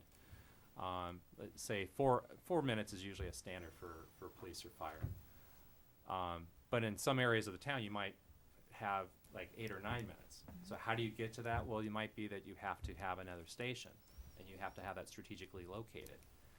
And therefore, you put in the resources to get to that goal. So it's all, the performance part of it's very critical because it doesn't always work for administrative functions. So, for instance, your town manager, your board of selectmen, it's difficult to have performance measures because We'd all have our how budgets do you, cut. So- yeah, well, and how do you measure effectiveness of a governing body? You really, I mean, it's subjective and Every 3 years. could On be, yeah. elections. So, but anyways, so you have to be. It takes about 3 years to fully transition. You know, and a lot of it's education and training. On the first part, when we did it, we went through the Centers for Performance Management through International City Management Association, and then what was good about that is we were able to compare our indicators with other cities of our size, and so that you had these indicators also in addition to whether you're meeting your performance measures, also what other cities of like size are doing. So that's important as well. And then you report this information. So again, it took 3 years, and it was very difficult. I was one of those administrative departments, you know. I could say that because each time we went and served, we did a citizen satisfaction survey every couple of years. And the information area, you know, where people got their information I mentioned earlier, that kept going up after we started doing, television and had our information going, you know, we had television programs too. So that we were able to measure our effectiveness. And that, by the way, was a great tool. The survey it was done by a firm that actually specialized in this. And I think we spent like $30,000 every other year. And it had a plus or minus accuracy rate of 4%. It was very effective. And so that's how we were able to find that we had issues. We knew about it, but we had it confirmed that we had issues with streets in Peoria. The people that lived in the newer areas were getting all this traffic because there was leapfrog development, and the roads weren't keeping up with the development. And so we were able to fine-tune basically geographically and pinpoint the issues that these people had using the drill down on that data. So it's a very effective tool. Very good. I'm sorry, I got off Thank the you. subject a little bit. No. I appreciate you getting into it. Is it my turn for I my think second so. question? I think haven't you had your say? No? Oh, okay. Remember, every 3 years. He's- That's how we grade it. 4 Um, questions. Residents as customers are looking for value for the dollar, expecting ever-increasing services and facilities from their municipalities. If you could describe some examples of some creative projects that you've initiated to improve a particular service or facility, how some of the challenges you faced getting that through, and ultimately how the success was measured. Okay. I'll talk a little bit about, I mentioned earlier about the issue of the tax bills and not getting the tax bills out. And basically the complaints to my office and the council's, their office just went down dramatically. And people really appreciated that to the point where when the council was up for election the following year, people were very happy with that. And I think that was a success. You're right. People do expect value for their services or value for their taxes, what they pay. And we were very fortunate in the case of Narragansett. We had approximately 85 services. I know it's hard to believe, but we had 85 services shared between our town and South Kingstown. In fact, the manager of South Kingstown's been there for 35 years. And when I first started, he and I wanted to make a point of meeting him, and he and I got together, and he had this memo. And it outlined all 85 programs and services, from a senior center that they operate, that we have our seniors going to a wastewater treatment plant that's located in Peoria but operated by South Kingstown. I think it's incumbent upon us, particularly as the paradigm has changed. We have Prop 2.5 here, so your abilities to raise revenues are very limited, and in my opinion, it's not so much, a lot of people are saying we need to raise revenue, we need to increase revenue, and I really think is we need to come up with more creative ways for service delivery. we really need to find a better mousetrap or better ways of service delivery. And that might include shared services or consolidation. In Peoria, we had some services that were contracted out. Others were not. I noticed here, for instance, the Water Commission or the Water Department has the utility function basically privatized. In other words, it's actually managed by the public entity, but I think it's American Water is, or it's a new company now? Yeah, but Okay. it changed over. I apologize. No, I no, couldn't don't get relax. that information relax. earlier. But the function is still the same. Right, and the good thing about that is certain functions, it keeps your overhead costs down, such as your benefits, for instance. The cost of those are obviously rising faster than CPI. So it's a very effective way, and we found that there were some services that were fit for that and some weren't. I'll give you an example. A number of cities in the valley, in the Phoenix area, had gone to privatizing their dial-a-ride services. That's where you have seniors call in and they can get picked up by a transit service to go point to point.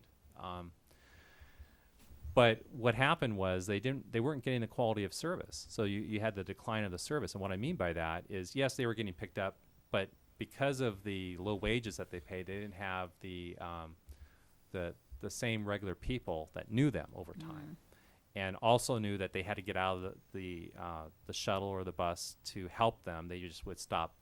So we never tried it. We had really good luck with our employees, and so that was an area that the council made a decision. They were willing to pay the extra money for that.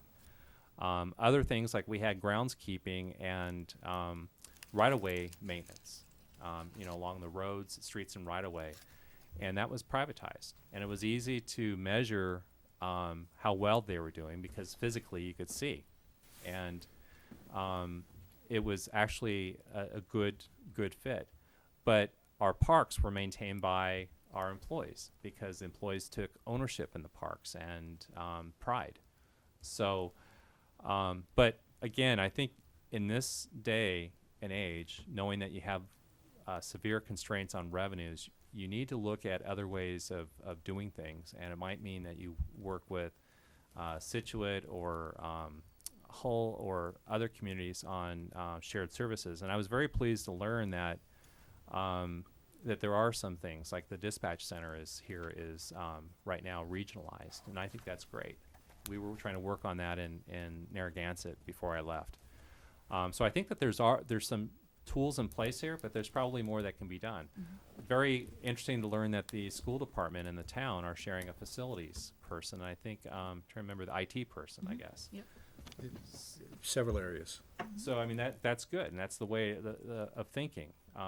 So I'm not one saying that you should privatize the whole town. There might be opportunities again, but I think I'm a firm believer in municipal services as much as possible being provided by employees.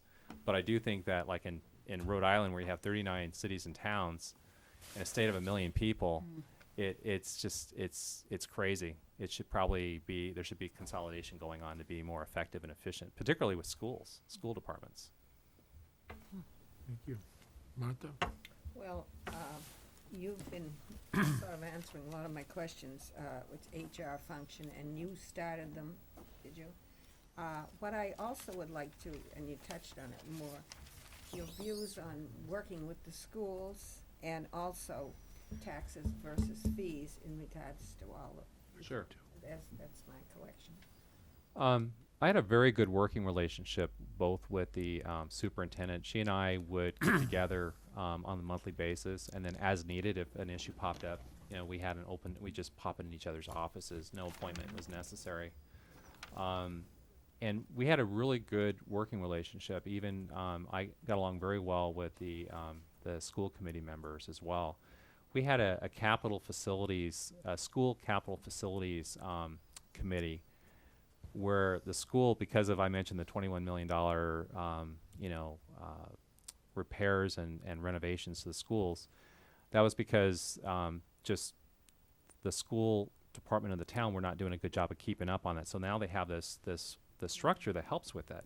and it had basically 2 council members and 2 school committee members on it, as well as citizens at large who served on it. And a lot of them were very effective people. They were they were involved with the trades, or they really knew their stuff. And so that was one thing that we did. I had we were required under law to have a set number of meetings as they were setting up their budget and their proposed budget, and we had more meetings than what was required. In the past, it had just been the minimal, just to do what was necessary. But because of the tight constraints that we were facing when I first started, and kind of it continued, it was very good, the relationship that we had. In fact, it was so good that the superintendent and I discussed collective bargaining strategies, because we were trying to deal with something on our side on benefits and also like COLA, or cost of living increases, and we wanted to make sure that we had this fairness and equity across the board. And so she, with her negotiations, followed our strategy. So I just think that that's really very important to maintain the relationships, and to this day, I mean, you could probably see that she's one of my references, but we have a very good relationship. The second part of your question, Well, taxes vis-à-vis fees, I know, as you said, we don't have a state tax that we collect here, and we do have a lot of fees, and this year we had quite a surplus from them. right. It was unusual because we'd raised fees.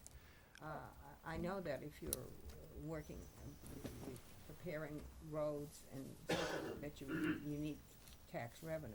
Right. And what is your feeling on both issues? Fees are interesting. When I was in California, it was right after Prop 13 was passed, which is kind of a very similar to what happened with Prop 2.5. So basically, it put the whole state in disarray at the local government level, because whereas you were able to count on the same level of funding, it was reduced. So we started seeing a lot of creative things happening. A lot of it was user fees. User fees were, whereas before you may not have had user fees. In fact, it used to be like in Orange County, the wastewater district, you didn't have to pay anything for your wastewater if you lived in an area within that district. It was all part of your property taxes you paid to the county. But after Prop 13, everyone started paying fees because they just could not, even though that was an enterprise fund, they started doing that. I think fees are good and fair and equitable because the consumer of the service is paying for that service directly. When I was in Peoria, we had what was called cost of service studies that would actually go through. We'd bring in a firm, they would identify based on our costs of delivering certain services, not certain, but the whole range of municipal services that were fee-based.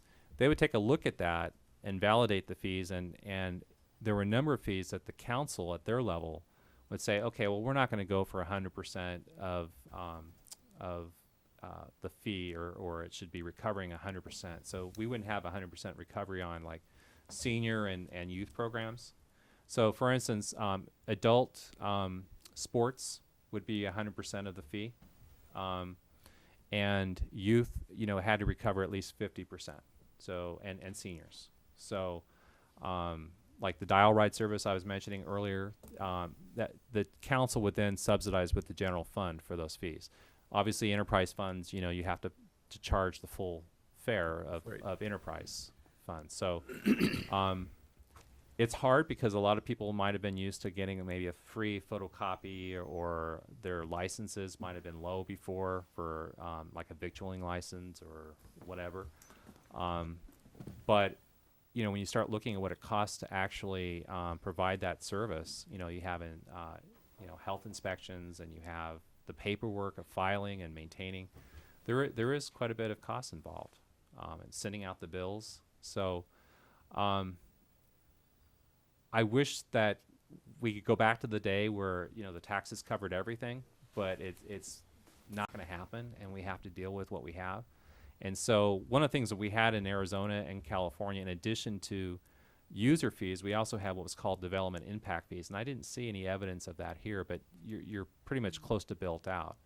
But development impact fees, basically, the philosophy is that growth pays for growth.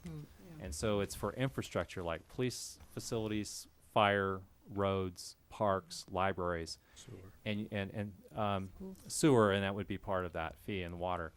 They would pay a cost per unit based on that. So you had different costs for like a multifamily housing, a single-family house, and then commercial. Well, years ago, I was on the planning board for this, and we had a subdivision, and we required it to have a sidewalk. So that was kind of an impact, but. Right, and- I don't know if they've done that since, because the town doesn't have to pay for that. That's a typical thing you would require, like if there's an open space requirement, they would put that in, but we had like, a fee for a regional park.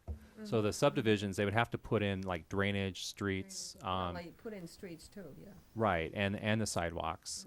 They would be obligated, basically to make it turnkey, so when the people moved in, it was all ready as a neighborhood. Okay, thank you. Sure. Okay, Steve. I've got a question, but I want to follow on from an area where Martha had talked about first, and just ask you a general question and then get on to the more specific one. We, as a board, have defined an objective for this year to create a human resources function, which we currently do not have. Right. Okay, so from that perspective, I just want to ask you, what do you think are the primary objectives of such a function, and what's the primary benefit to the town as a whole? It's a good question. When I was in Narragansett, we had a human resources manager. Now, it was a relatively new position. She'd only been with the town for 2 years before I came on. It had previously been the manager and the executive assistant to the manager that were responsible for that function. When I was in Peoria, we actually had, I believe it was 10 employees that I was over in human resources. I would see that the function would be recruitment, training, benefits, record keeping, making sure that we're up on policies, personnel policies and rules and regulations. Compliance. And as far as training, making sure and ensuring that the information is tracked so that you know that someone's had the proper training. For instance, like with bloodborne pathogens, your police and fire personnel, it's mandated that they have to have that, training. And so you just have to make sure that you're staying on top of that so that you're in compliance, but also for the safety of the employees. So it's record keeping, as well. So usually the personnel function, the records are kept separate from like the clerk's office that's supposed to be the official record keeper of the town. But I think that's all what I described would be the key functions. The benefits wouldn't necessarily have to be,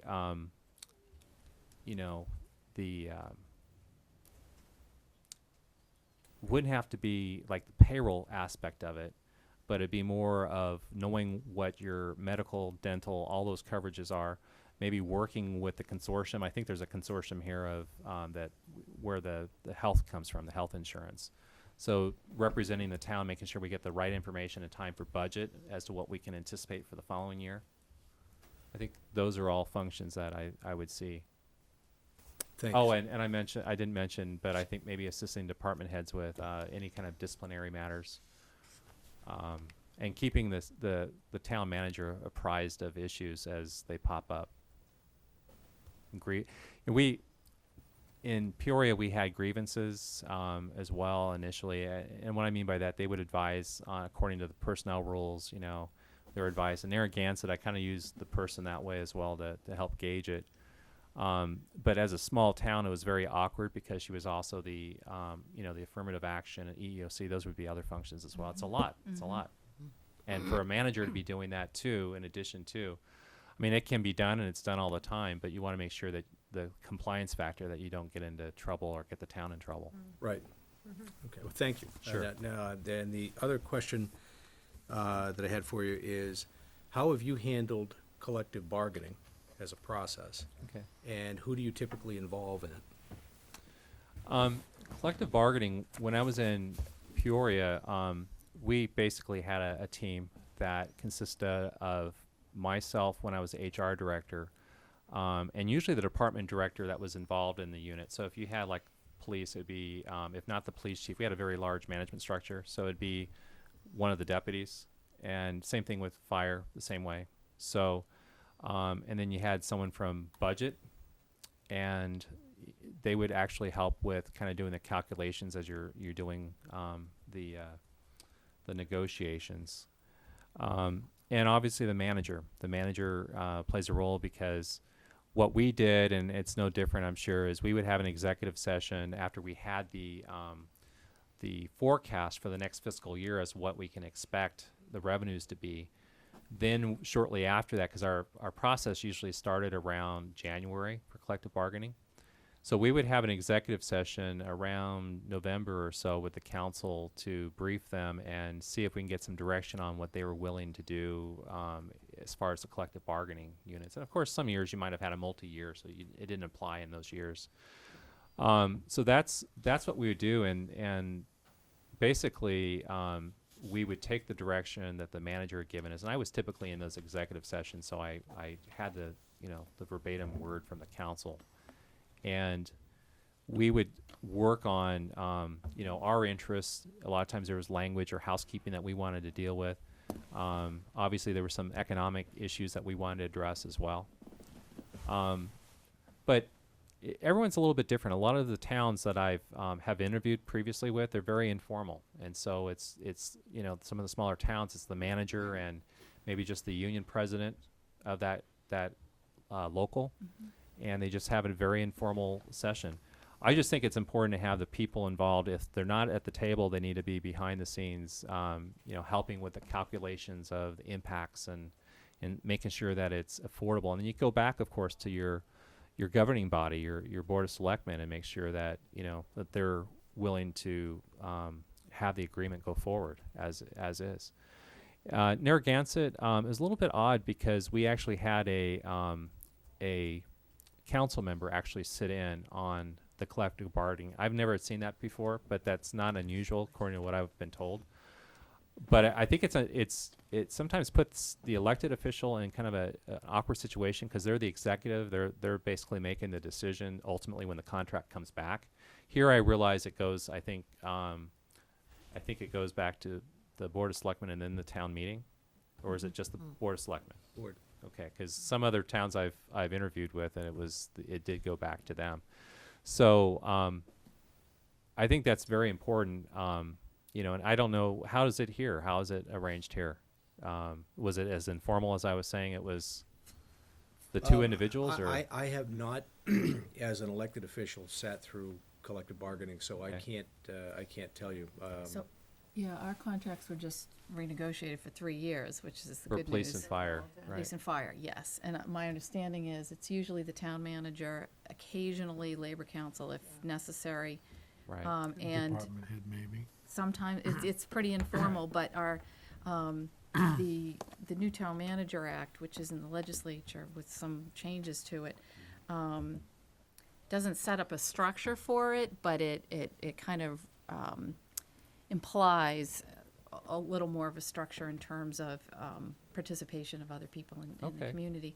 I just lost my train of thought, but I was just thinking about one of the comments that I've heard from managers, town managers, is that sometimes it's awkward for them as the ultimate executive, the actual management executive as opposed to the executive body, to do some of the negotiations by themselves because they ultimately are that person's day-to-day working boss. Yeah, I can see that. And when I was in Peoria, Arizona, and Burbank and Santa Ana, California, because those organizations were so large, it was typically they had like a labor relations person and like the HR director involved.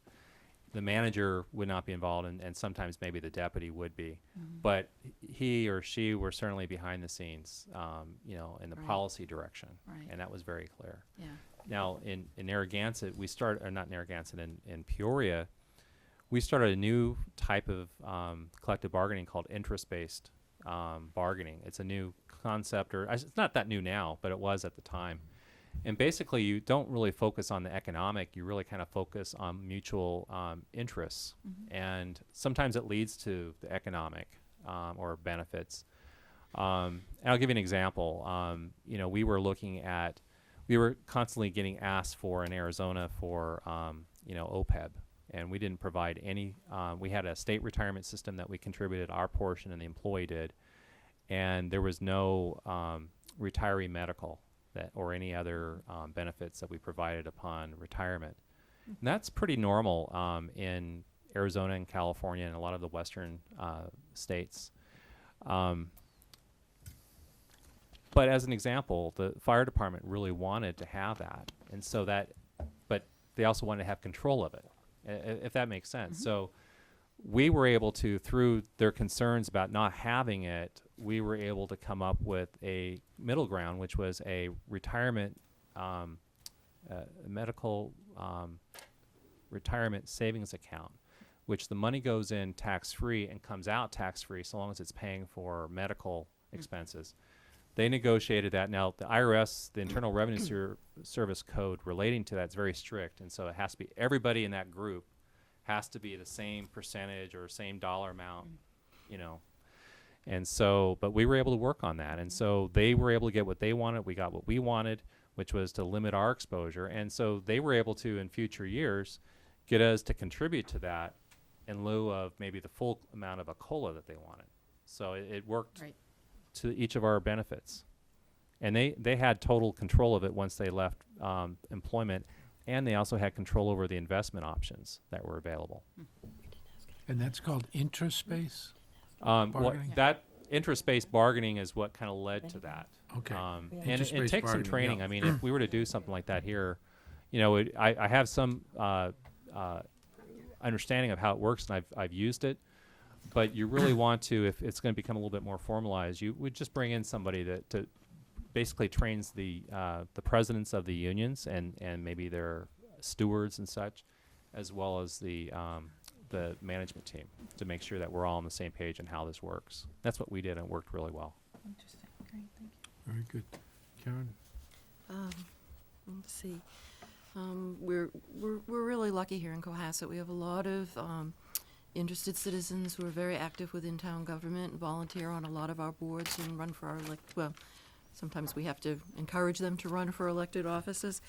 But what is your experience in working with citizen committees, and what do you feel that the town manager's proper role is with the boards? I have a lot of experience with it in Narragansett. I think I mentioned earlier that I regularly attended about 5 different boards and commission meetings, and my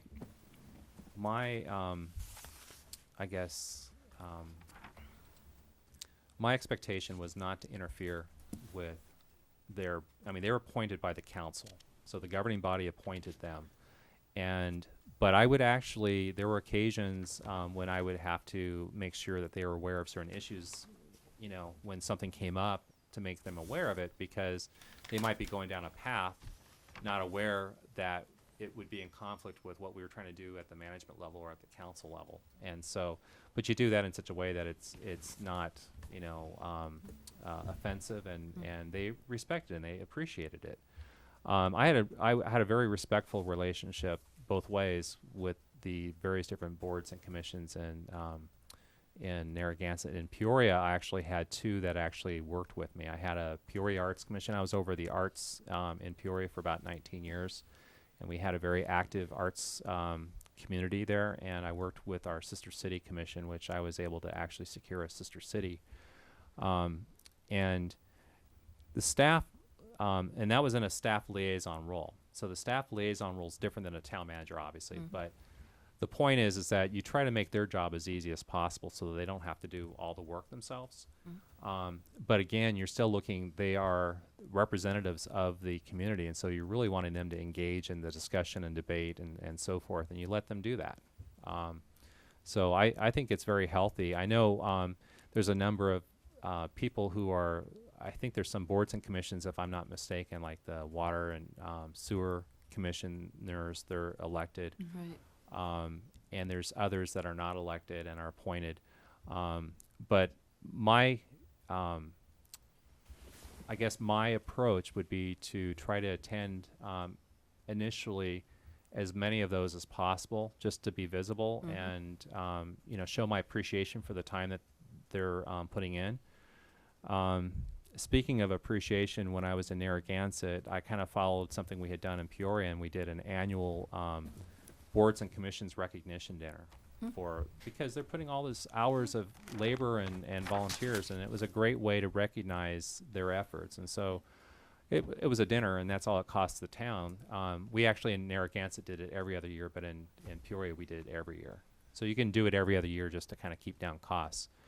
And we would go to a local restaurant in town or have it catered in a town facility. But these people put in a lot of time. I mean, you have some like boards like planning or your advisory committee or the capital committee. I mean, they're putting in a lot of time. So it's a nice way of showing appreciation as the Board of Selectmen on behalf of the town for their service to the community. Okay, thank you. Okay, this is the closing question. We have hit you with a lot of questions in a very limited time frame. It's only fair that before we close, we ask you if you have any questions for us or want to make a closing statement. Trying to think of questions for you folks. I thought I had a bunch in my head before coming here. What I guess and it's probably 5 different answers, and it may not be a very efficient use of time, but I guess in my mind, what is it that you folks are looking for? I mean, I saw the profile, and I think the profile based on what I've seen. But what is it that you ultimately are looking for? Can you do magic?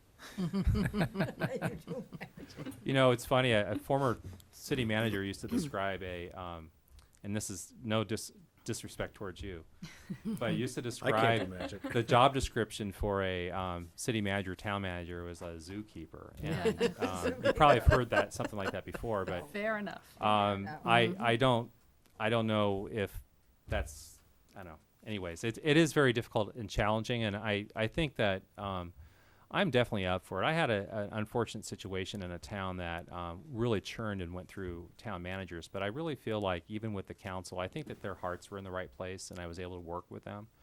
In fact, we had a good parting despite the mutual separation. They felt bad, but I think that they, realized that maybe they didn't understand the way that the government was supposed to work. But I guess what I'm trying to say is that I feel that I would do a really good job here because I have an excellent working relationship and interpersonal relations with people. And communications, I think, is really possibly an issue in this town.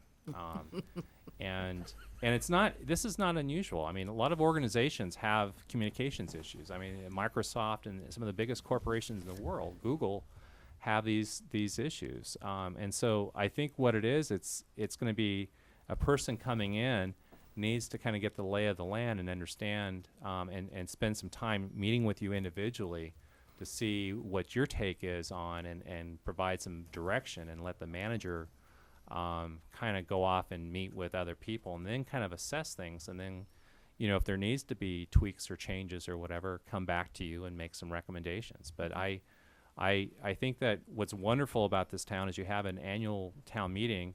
I've read up on quite a bit of it and I understand it, having also interviewed in other towns in Massachusetts. I just think it's a couple extra steps, maybe 3 or 4, to get things done that might be easier to handle in a council manager form of government. But I welcome that because I think it's great to have citizen engagement in their local town.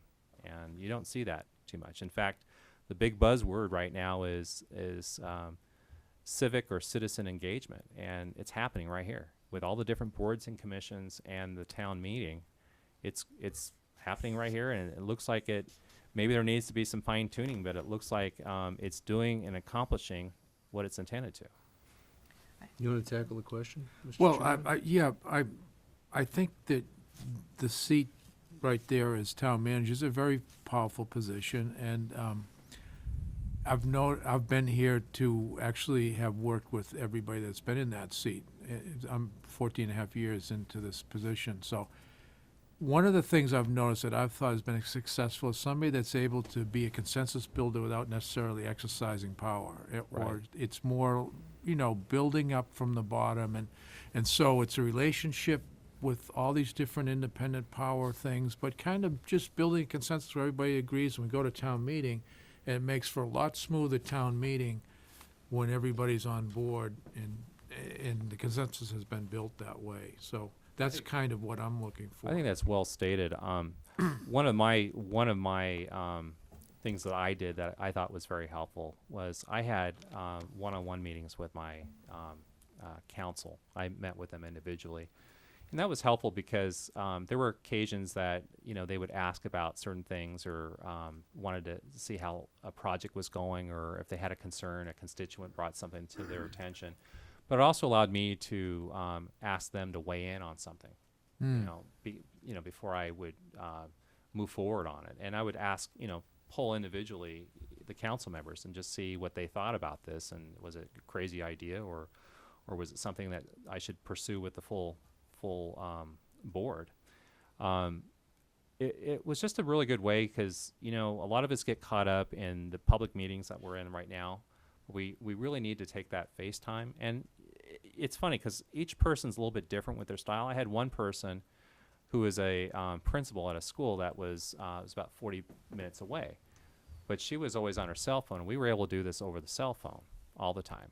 I had another person that was a very busy business executive, and we would tend to meet like on a Friday afternoon, So I made myself available to the times that were convenient to the elected officials. And if there was a time that they couldn't do it, we just say, okay, well, if you want, we can reschedule, or we could just wait until next month. So, I mean, again, the point and why I'm bringing that up, it's FaceTime, it's communication. And that needs to happen all the time. And it helps make sure that we have the consensus. Now, in a bigger, broader sense, I think that's the starting point. I was just thinking about some of the issues I'd read about with the recently with the Water Commission and with the former town manager.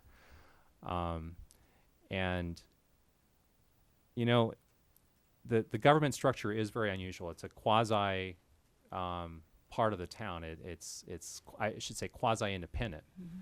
But yet there's town meeting involvement and so forth with it, and the manager is expected to work with the commissioners. I would suggest that maybe annually that there be a joint commission board of selectmen meeting to talk about policy and direction and where we're going. And I know some of it happens. I know like the capital committee, they probably come before and talk about their capital needs, but that might help. Because those meetings are all public, and I know their meetings are public, but it might help with kind of bridging those gaps, much like what I talked about with the school committee. And that worked very effectively, having those meetings. Even though it was mandated, we had additional meetings to actually make sure we were all on the same page. So it's just an idea. I know all of you tend to get meetinged out because I know you have other commitments, but it might be something that you can work on, or we could work on together and try to help smooth things over and improve that communication. I know one of the things that you can have if you don't have good communication, I use as an example with the department heads, you might have a situation where Public Works is planning on doing a street overlay or a new improved street, and you might have the utility department that didn't communicate that they're going to be replacing water lines or doing a major main Been there. repair. Been there, done that. So I think the key is trying to get these groups working together, and even if that means maybe we periodically infuse ourselves with one another, so that we're on the same page. And I know, again, it's busy and people are very busy, but I think maybe that might be the approach with some of these different entities that are really part of the town. So I know I've probably gone over my time. And I That's No, apologize. no, we got time. That's Go- terrific. go ahead. Mention about, we have a very strict open meeting law. Mm-hmm. I don't know if they have that in other other states. In fact, all the states are very similar. Yeah. In California, they had what's called the Brown Act, and that was named after the Speaker of the House there. And it's basically you have to do the meeting notices within 48 hours of a public meeting. Even with board members, we can't have a majority. We can maybe Offline discussion. We were very and Rhode Island was very similar, and so was Arizona. We were very cautious of that, and we would always do meeting postings. Just even if we were doing like that boards and commissions dinner that all the elected officials were at, we would just post it as a safety thing so that people would realize. And then we'd make sure the council, hey, you know, you can't talk about any item that's on a future agenda or has been on an agenda. You know, Then do you it's- have to let everybody come into the dinner? technically, yes. technically, the news reporters were able to go to the dinner, and a few of them wanted to, you know, pay their way, and we allowed it. You know, so. But you're right. Yeah, it's technically that was an open meeting. Yep. Interesting.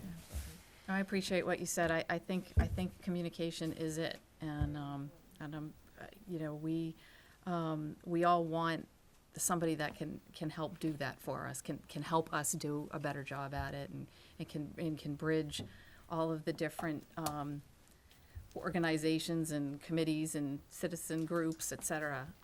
That's what we need. We really need. We need a little bit magician, a little bit zookeeper, but somebody that is not afraid to get everybody in the room and discussing things and really getting to the bottom of what we all want, which ultimately is the same thing. Right. would- I think you're absolutely right. I think people who spend the time to be involved in the community, in the town, their heart's in the right places. And sometimes there's miscommunication or no communication, and people take things the wrong way, and it's, you know, not always what they Right. think it is on the surface. So I think that's key. And I've worked in towns that were very dysfunctional initially, and through leadership and management and with the governing bodies, things were able to turn around.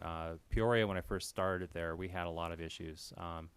We had, you know, such things as a police department that had a racist dog that was trained to, you know, on racist epithets, and we had, you know, that kind of scandal, and so we had to really go through and reinvent ourselves, and we went, and so I worked through all that, and was part of the communications effort on that, and worked in the manager's office at that time. So I know what can be done, and you know, and this type of stuff takes time. You know, there's a culture that's already here.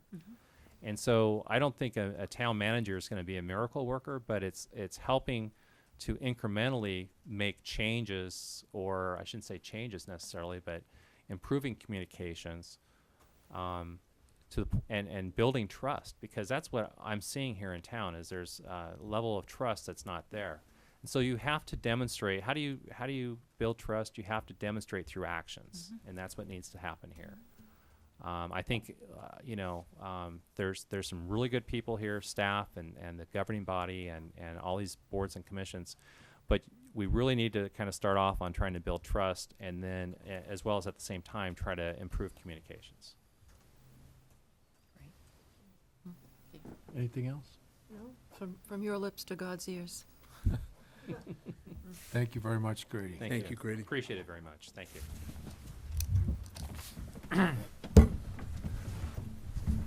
I thought you were going behind me. Sorry. Thanks again for the opportunity. Thank you. Pleasure meeting you. Nice meeting you. Well, if I can- I'll go around. Okay, thank you. For sure, I trip right over Fred's bag. Pleasure Thank you meeting very much Thanks for again coming, for the Grady. opportunity. Thanks again. Grady, nice meeting you. Nice to meet you. Glad you came. Thanks. Appreciate it very much.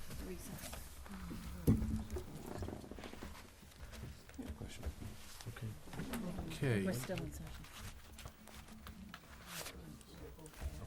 Should we take a short break and,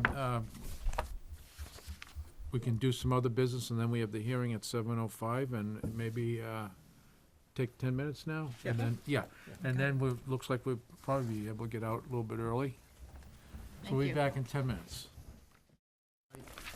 Inadvertently left public comment off the agenda, but, No. Uh, Oh, yeah, so, yes, says so, oh, I see. Yeah. this. so I can stretch it a little bit and put it under selectman comment, or do you want to amend the agenda? We can Yeah. amend the agenda, sure. Yeah, okay. Can I have a motion to amend the agenda to put public comment in? So moved. Second. Any discussion? All those in favor? Aye. Thank you. Mr. Reed, did you want to speak to us? Absolutely, yeah. And there's a microphone there. Thank you. Good evening. How are you doing tonight? To be here, but I have to do it. No problem. Okay. My name is I don't need the mic, do I? No.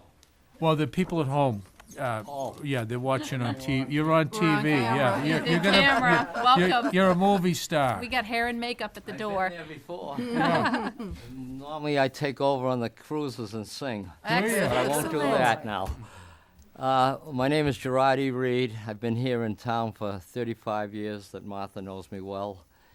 And I think many of the faces, and of course they know my son JR at Stop and Shop for John. Yeah, So that's my claim to fame. Yes. But on this issue, I was driving back, must have been about 11:15. Beechwood and Norman Todd intersection. What's that? The Beechwood and Norman Todd Yeah, the intersection. Beechwood the new and one. Norman Yeah. Todd Yeah, situation that we've all been Yeah. living in that darn corner, which I was pleased the first time. I'm pleased now the way it is because it has eliminated a lot of cars. I don't have my grandchildren out in that road now anymore. Yeah. Keep them inside, but now I think we can do it.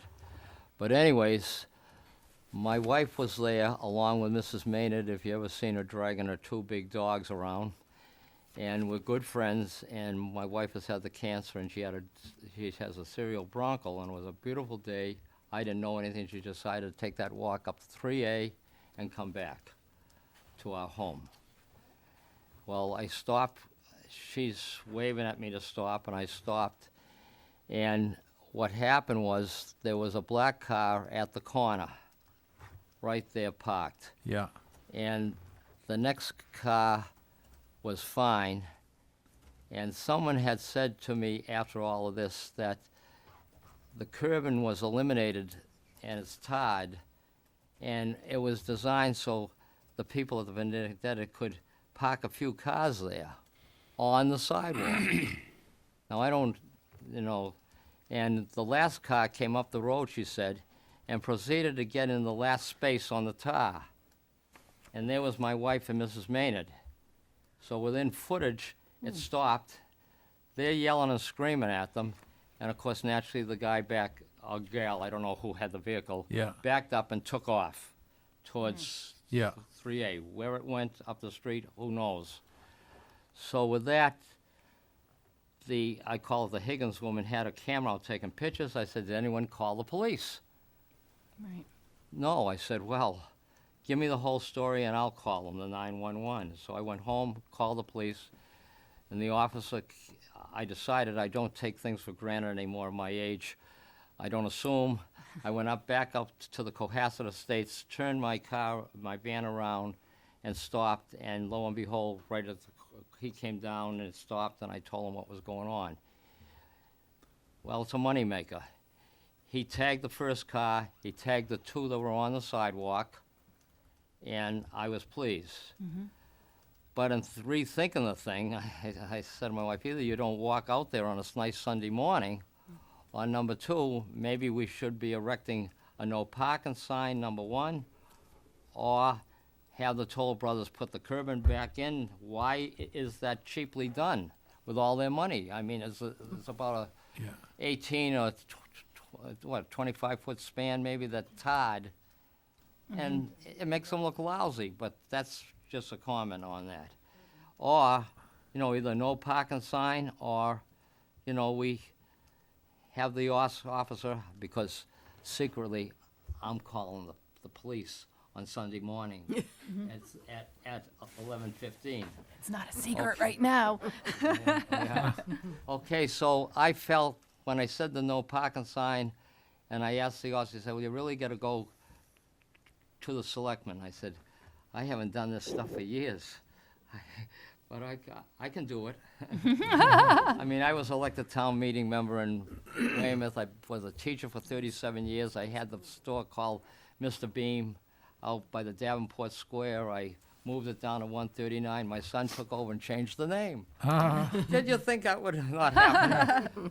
So, So let me see if I've got it straight. Yeah. It was Sunday morning, there was a lot of parking. They used to be able to park because it was a lot wider. everywhere. Let's Yeah, call so it. it's a The lot Commonwealth narrower, Had put out the cones out. Yeah. There's a history of that.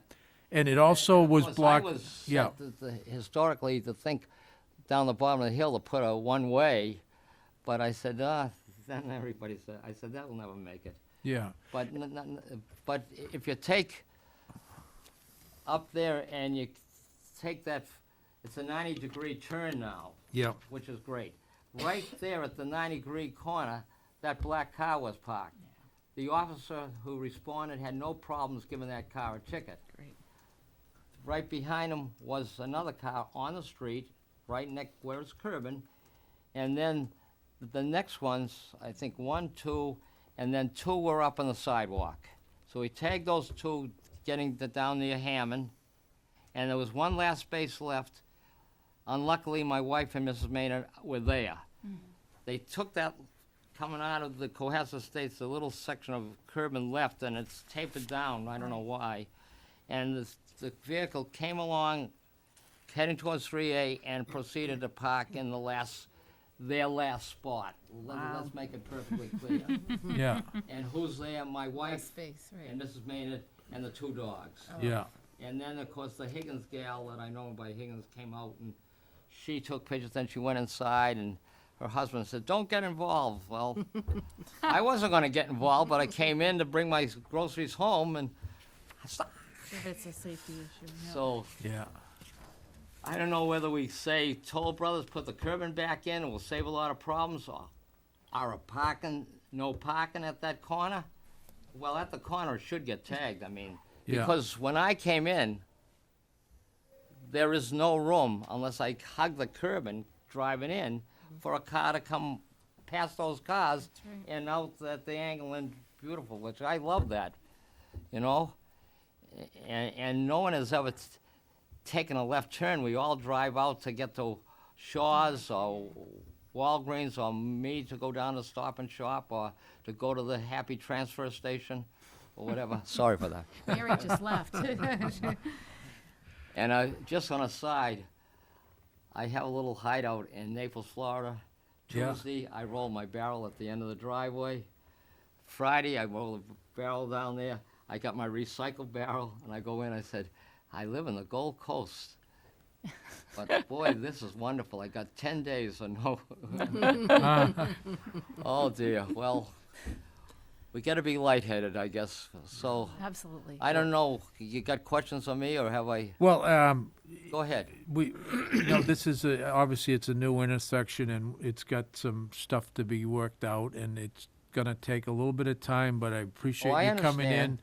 and making us aware of another situation. We knew that there was Sunday parking there, but we didn't know quite how it was going, and now I think you've given us an idea. So I'm gonna go back up myself and just take a look at where that sidewalk is in relationship to the curbs and stuff, Yeah, and get see, an And idea. Maybe we need a They got the sign, yeah. curbing Yeah. going out. There was curbing there now, whether they moved it someplace, and it was all curbing at the time you guys were all up there at that big meeting. Yeah, And it yeah, was all curbing right on out from where you come down with that nice, I don't understand. I mean, being in the business, curbside appeal, I hate to use that, but it is true, where they're, dressing up that corner and they put tar. Why not, why wasn't it, had nothing to do with anything but put curbing in and really make it attractive? yeah. Because that's your entrance. Yeah, I think most of us will go up and take a look at it on our own time and Yeah. put it back on for more discussion. Well, if you need me, I'm around. Thank you very much, Appreciate it. I'm Mr. Reed. 93, and Thank you. I only spoke to it because, as I told them, they were laughing this morning. She's ready. I got 50 years in, and I don't want to lose any more. Yeah, And nothing's screwed it up so far. Right, Peg? Where are you? Right, you'll come back and sing, I hope. Oh, okay. Thank you very Take much. care. Thank you, Mr. Reed. It was pleasant. I thought it would be anyway. Oh, no, we're nice. Okay, bye-bye. Bye-bye. Thank you. Bye-bye, thank you. We seem to have quite a few parking issues yeah, to discuss when we can. yes, so, okay. Obviously, we'll be revisiting that. We got 5 minutes. Just sit tight, yeah. Because it's a hearing, right? Yeah, because it's a hearing, we need to go off right then. What, do we want to do any selectmen comments? Just to fill in 5 minutes, and then we'll be right on time. Martha? Yeah, Selectman comment? yeah, I just want to remind people today is the 150th anniversary of the Gettysburg Address, and, which was a milestone in our history. And I heard it this morning, being read like they read the Declaration of Independence. Mm-hmm. It's wonderful to realize that it took our country, which so long to release slavery, and we still have some problems with racial things, but it was such a great thing that Lincoln did. And I know he lost his life because of it, and I think we should go back home and read it. Usually it's in the paper, but it wasn't in any paper today. There were a lot of people posting it on Facebook Yeah. today, Was it starting really? and filling in the blanks, Yeah, so I had the watched that, yeah. luxury this morning of reading through it again, and You know, there are 4 Pretty different special. published versions of it, Huh? all I slight know that. changes. I know that. Fantastic speech, though. Did you know- 273 words. Who knows who the featured Right. speaker was that day? Everett. Very good. Yeah, Everett. Yeah, Former he spoke Secretary for of like State. an hour and a half. He wrote to Lincoln. He said, "I just wish I could have accomplished in 2 hours what you did in 2 minutes." That's right, that's Yeah. right. And Yeah. if you saw the movie Lincoln, was which great. was, I have good, to see that, I haven't that seen is it, a yeah, yeah, marvelous movie, Yeah. marvelous. They should be making more movies like that. yeah. We'd be in less trouble if we didn't have all these violent ones, so. Well, thank you for I comment reminding for us the that, day. Martha. Karen? Yes, the acting town manager isn't here this evening, but I do want to make the board aware. I was at a library trustees meeting, and the representatives from the recreation department came. And I want to make it clear that I am fully in support of the combined permitting offices downstairs, but it seems that recreation is being relocated and they don't really have a place to go to. So I think that that's just something we want to, we don't want them in a space that doesn't work for them, nor do we want them homeless, so. No. idea I about just that. wanted to bring that to the other board members' attention and to discuss it at a more appropriate time. Yes, okay. So just let me understand, the rec department's scheduled for relocation to another, Somewhere on the Yes, and I second had, floor I here, had to yeah. leave the meeting because I had to come here. okay. So, I'm not, fully up to date, and I'm sure that the Yeah. acting town manager could fill us in on that, but, they are, sort of looking around for suitable space, and, I just. Surprised, okay. Well, it's, I think the eventual plan probably fits within whatever town hall building concept comes to the fore.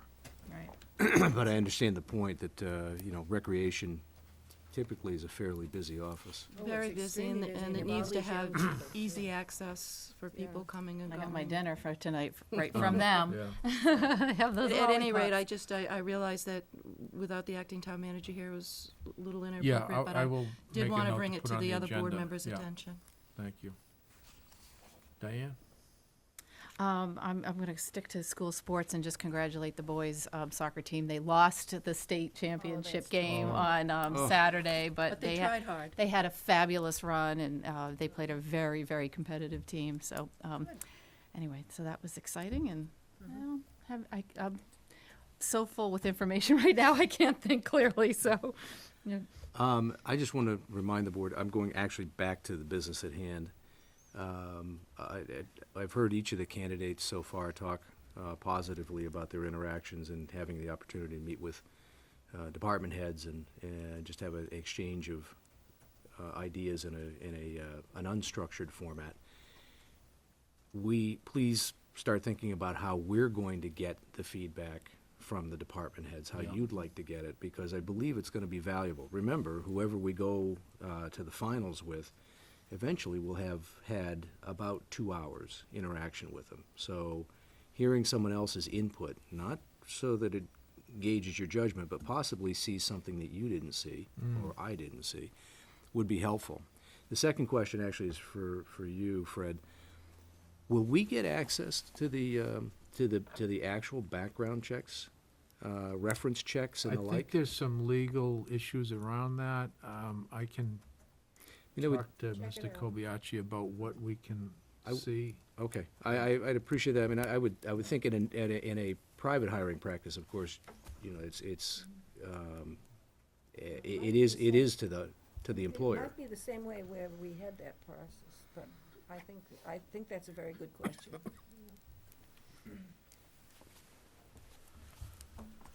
Okay, the only thing I'll say is Friday, 50 years ago, this Friday was, for me and a lot of people in my generation, the assassination of JFK, and Yeah. I know there's a lot of stuff on TV. I was in room 250 at the high school in 7th grade, and our whole family packed up and went to the funeral, and I was standing on the Potomac Bridge and watched de Gaulle and the caisson and everything go by. It's one of those memories that I'll never forget. But I never, you know, it just, I was on the rifle range at Fort Dix. were you? Yeah. I mean, I think a lot of things shifted for a lot of people Yeah. that day, I yeah. was home and my husband was coming home. He'd gone to have Ingrid's haircut. He says, "Turn on the radio." He said, "The president's been shot." Yeah. I said, "Oh my Well, goodness." it was a shock, yeah. My lasting impression is being a 5-year-old and wondering why everybody was so sad. Yeah. Yeah. And Do you remember that? Yeah. I actually remember watching the funeral procession in my grandfather's house, sitting on his lap, Wow. and you know, it was the black and white zenith in the Yeah, corner, you know. yeah. And it obviously made an impression because it's something that you live with for a long period of time. But whereas you have a distinct memory of it, mine was only an impression being that Yeah. young. I would have to say, it's probably the first time the whole country had the TV on and everybody was gathered around watching, consumed by the same thing. And Everybody live focused on it. coverage, too. Yeah, It yeah. was really something. I wasn't born, but Oh. growing up in an Irish Catholic Boston neighborhood, You I had to was say a- that, I huh? was- Sorry. I was a Kennedy kind of aficionado from probably the age of 3. Mm. My grandmother used to always say, "You're going to grow up and marry a Kennedy," Yeah. and I did. Wrong line. Well, Wrong line. You know, I used to say none of the money and none of the problems. Cohasset has a Kennedy connection, had several, but one was that their summer house was on, next to Sandy Beach, and And, the Patterson family in Cohasset here, their grandfather was their gardener, and they tried to do a couple things. They tried to buy the house and tried to get in the golf course, and were unsuccessful, neither one, and moved to New York. Yeah, the golf club wouldn't let him in because he was Irish. No, neither would the yacht club. Oh. Neither would the yacht club. No. Yeah. But that, they eventually came back to Hyannisport. Interesting. Better real estate Wow. deal. Well, yeah. We're all set for the hearing. Okay. Thank you for being patient.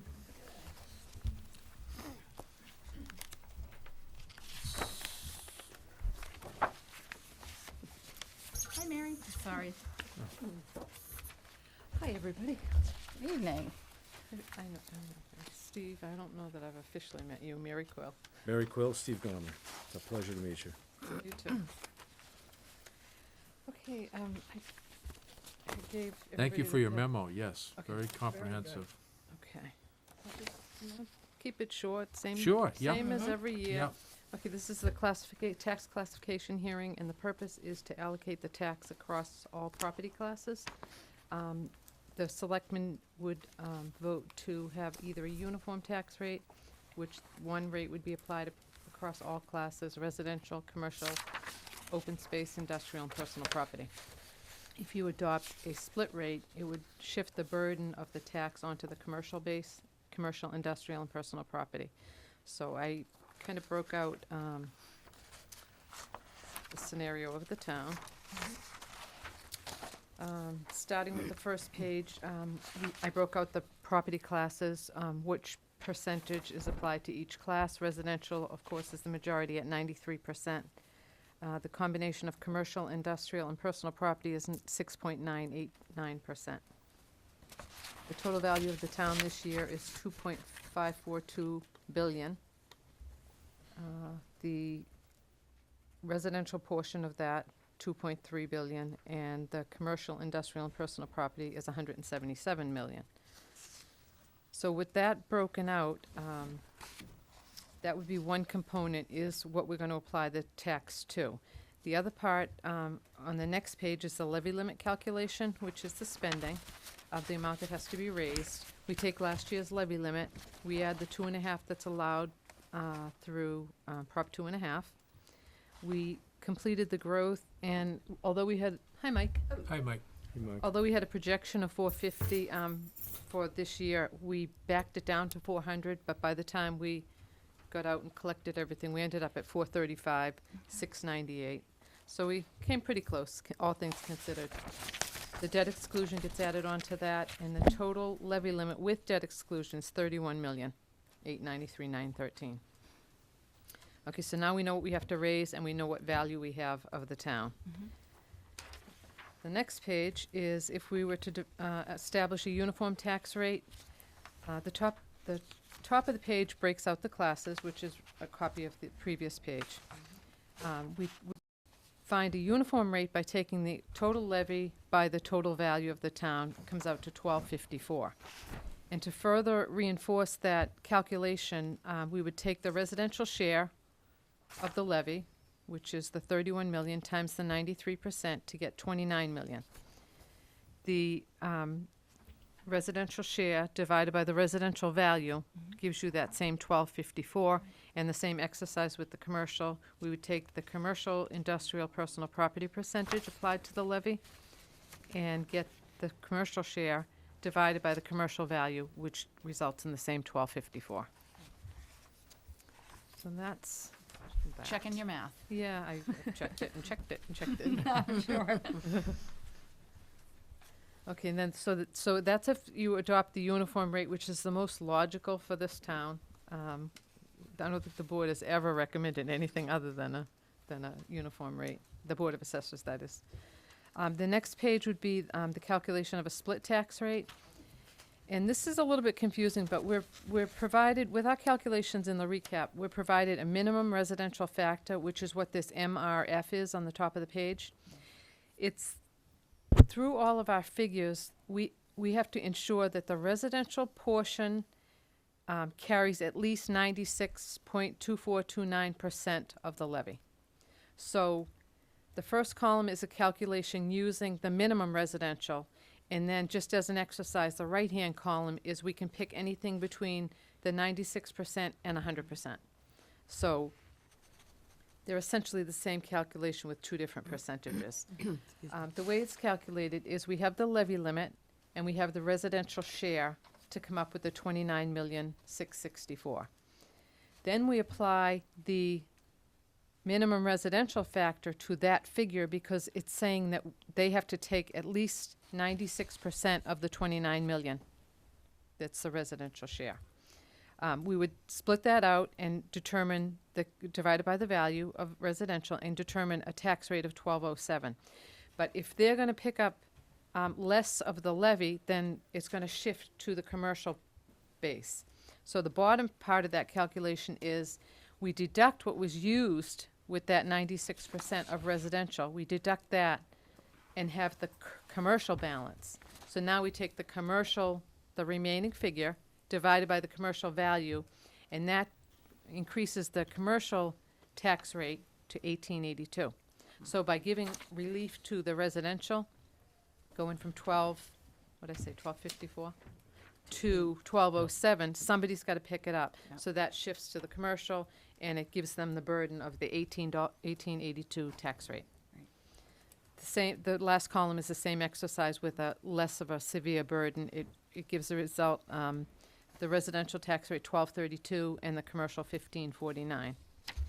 So all that said, the last page is a example of how the burden would be feared with the commercial taxpayer as opposed to the residential. So the uniform rate, the first column is what everyone would pay. Then the next section with the 1207 and the 1882, in order for a property valued at $250,000, in order for them to save $117, it's going to cost the commercial property owner with a value of $250,000, $1,500. So that exercise is done with $250,000, a $500,000 value, and then the bottom is $1 million value. And that just comes through the math because it's such a small proportion of Right, the community. right. Okay. And then so that was with the minimum residential factor, the minimum that they had to use, the 96%. And then the other exercises with 98%. So it's less severe, but it's still, it's pretty bad for the commercial property owner.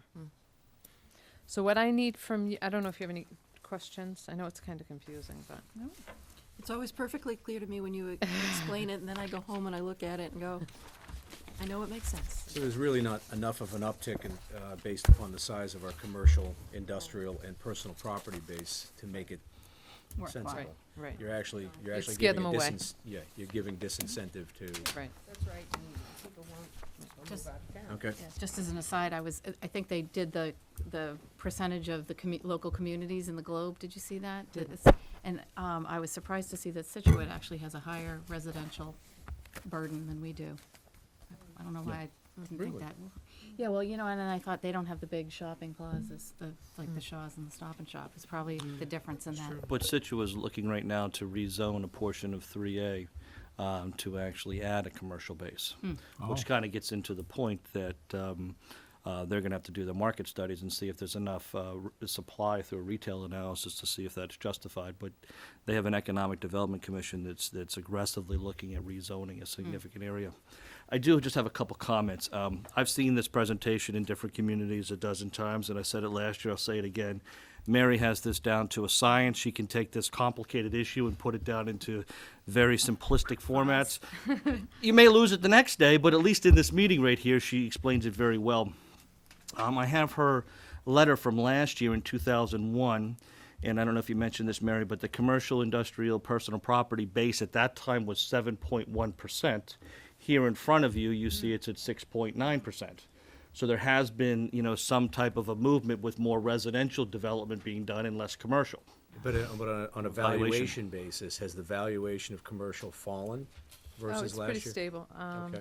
I actually probably have it here. So in other words, Mike, are we just simply talking about an increase in the residential property base? It Numbers has- of units and yes, valuation, right? yes. Okay. And that lends itself to the growth. We had 35 million in growth this year. Got it. Okay. And that's also argues against doing the split rate, just because our piece is too small. I think numbers that I've heard is communities that have over 15%, Yeah, it's more like 20. yeah, then it sort of makes sense for them to do it because they have the base to make it happen. But here, you see what the numbers are. So do you need a motion from us to So accept? tell them what they need to do. Yeah, we need a motion to adopt the uniform rate if that's what you wish. Okay. But we also have to keep the hearing open. We can't close it.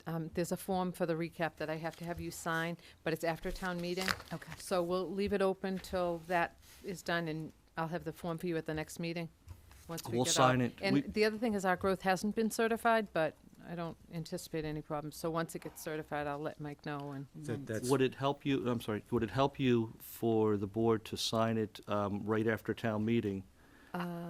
Just because you need to maybe move not, this because we document? have to report the excess levy capacity, and we won't know that until Mary Till the is vote. done with all of her. Oh, she'll have that already. I think she will. I think she'll have it that night. Oh, actually, we're meeting the Tuesday, so that's all right. We're meeting the 26th. Oh, right, Do it okay, then. that works for me too. Okay. All right. So I move that we adopt the uniform tax rate. Second. Any further discussion? All those in favor? Aye. Aye. Opposed?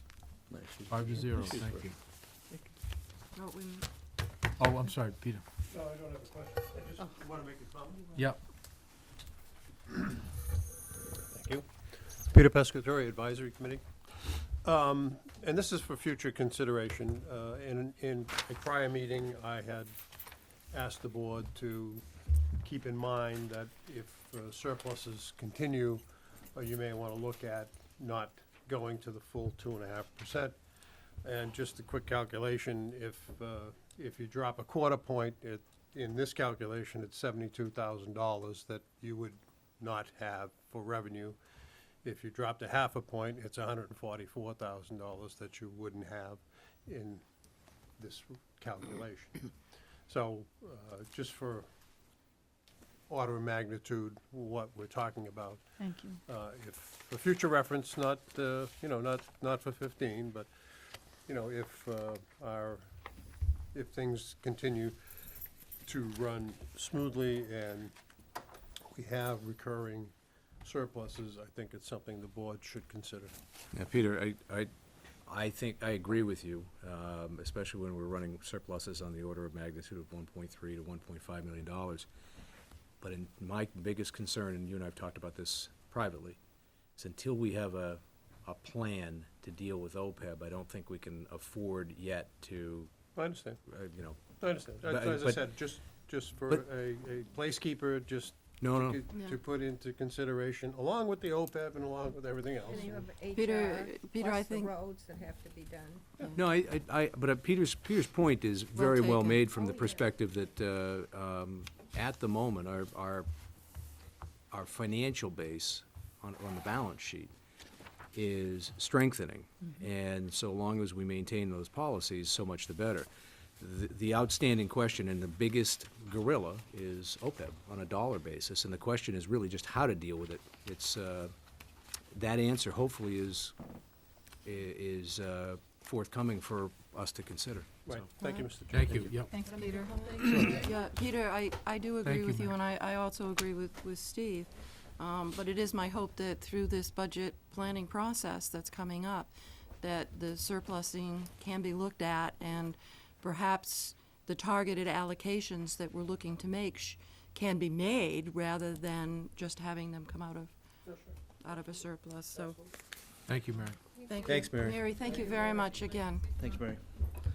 I think the important thing to remember, too, is that the board and the Budget Planning Committee and town meeting needs to periodically also look at our budget management policies, financial management policies of the town, because those policies are dictated right now. However, I also agree that with good, prudent financial management, we can start to move off of that 2.5%. We're just not there yet because we don't have a track record. Okay. Okay, town manager report. Let's see, let me start with dredging. I'm happy to say that our dredging project is back underway. We had a department meeting with key agencies today, about 13 of us, to finalize our next steps for dredging. I will give a fuller presentation about this at our next meeting, but I just want to get a couple items here. Is that the dredging will start on or before October 1st of 2014. It will end no later than January 15th of 2015 in order to make way for our winter flounder. So we're looking at a 8 to 10 week dredging cycle. We are looking at cost, which will be funded by the feds, of $3 to $4 million. That funding is in hand. That funding is approved. This project is moving forward. The material that's going to be dredged is about 82,000 cubic yards of material. Most of that is going to be coming from the channel, and then also right across from the sailing club, where Bassins Beach has started to close in, and that's only 15 feet wide at low tide.